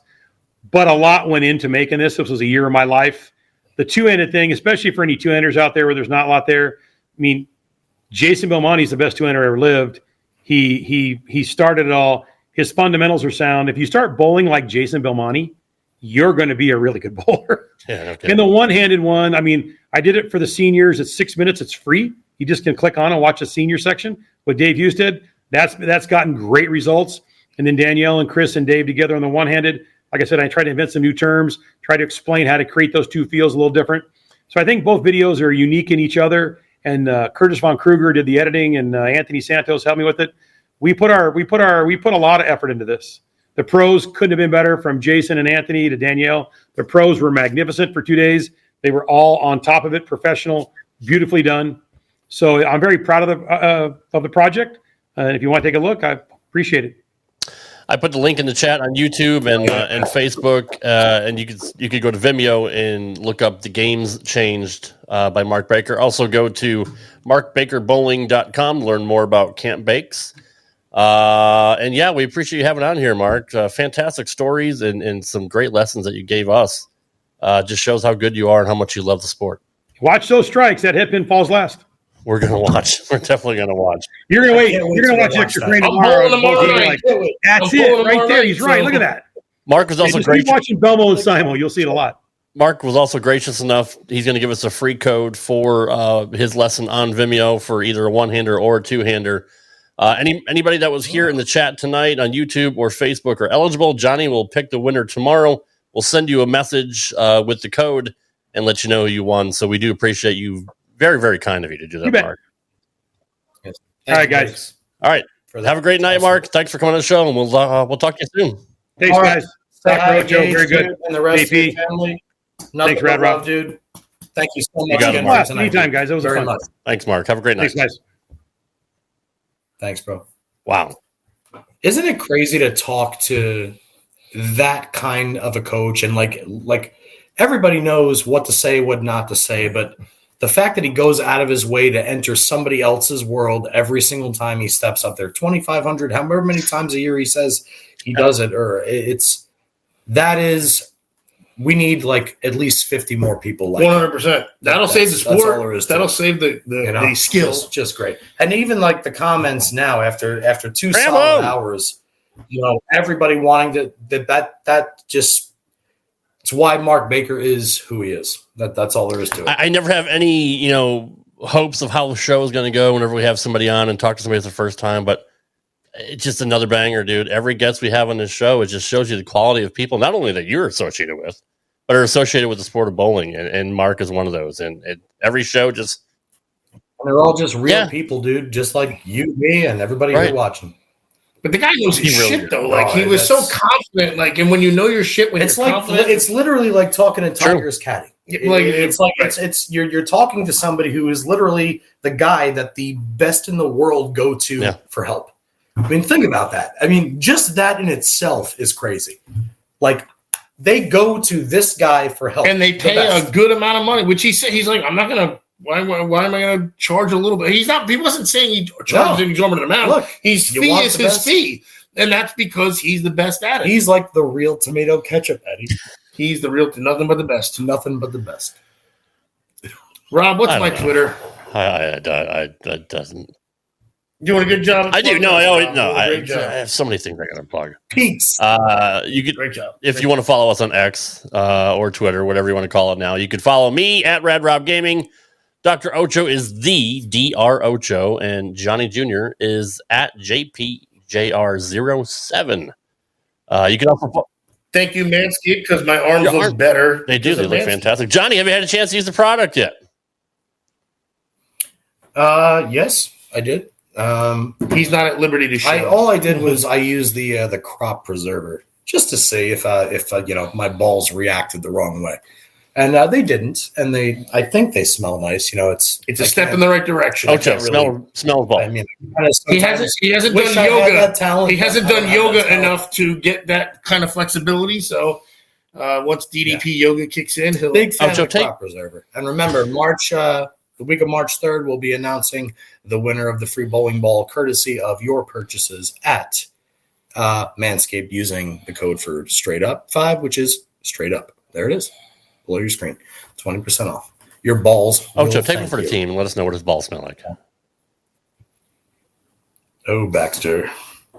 We Can we wrap it up? I got to drive an hour home now.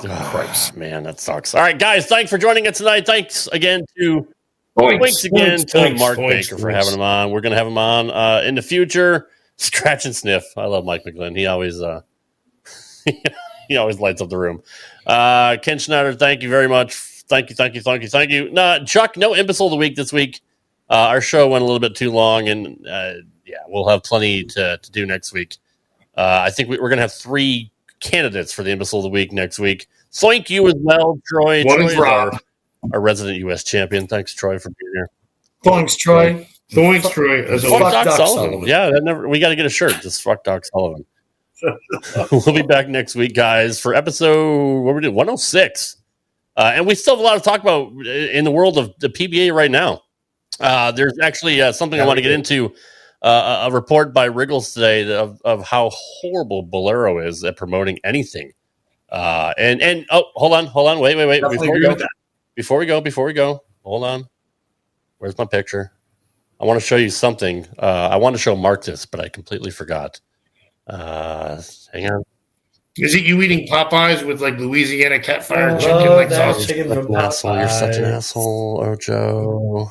Mm-hmm. There it is. Jennifer. I want to look up Mark Baker's stats on PBA.com. Nothing. Apparently he's 62 and he's a right-hander. That's all that's reported. He did say he walked. So they probably took that picture in 1982 and kept it. He literally said that on the show. That's a good point. That's a very good point. But they won't show his face. That's way too small shoulders. Yeah, he'd be a lot wider. He'd be more tapered, a little more Ocho-like. More like EJ. But anyway. Yeah. Bolero. All right, come on. I got to drive home. Come on. All right, we got to go. Guys, we'll see you next week. Thanks for being here. Good night, everybody. Fuck you, Doc Sullivan. Thank you, Mark Baker. Good night, everybody. See you, Peaks. See you, Balls. We're out. Good night. Thanks for listening to this edition of Straight Up 5 with Johnny Petraglia Jr. You can follow the show on Twitter at Straight Up 5 Pod. Follow Johnny Jr. at JPJR07. Follow Rad Rob at Rad Rob Gaming.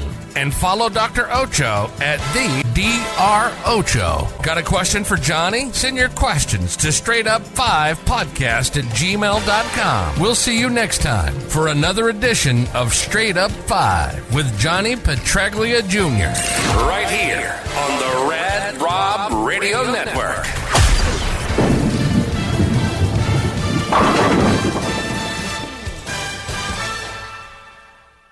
If you're a facilities manager at a university, you know students rely on the cafeteria for breakfast, lunch, dinner, and the occasional late-night snack. So when a dishwasher breaks down and dirty plates pile up, the mess hall can turn messy in the blink of an eye. Enter Grainger. With over 1 million industrial-grade products and fast delivery, the product you need now is never far away. So you can turn that dishwasher back into a lean, clean washing machine. Call, click Grainger.com, or just stop by. Grainger, for the ones who get it done.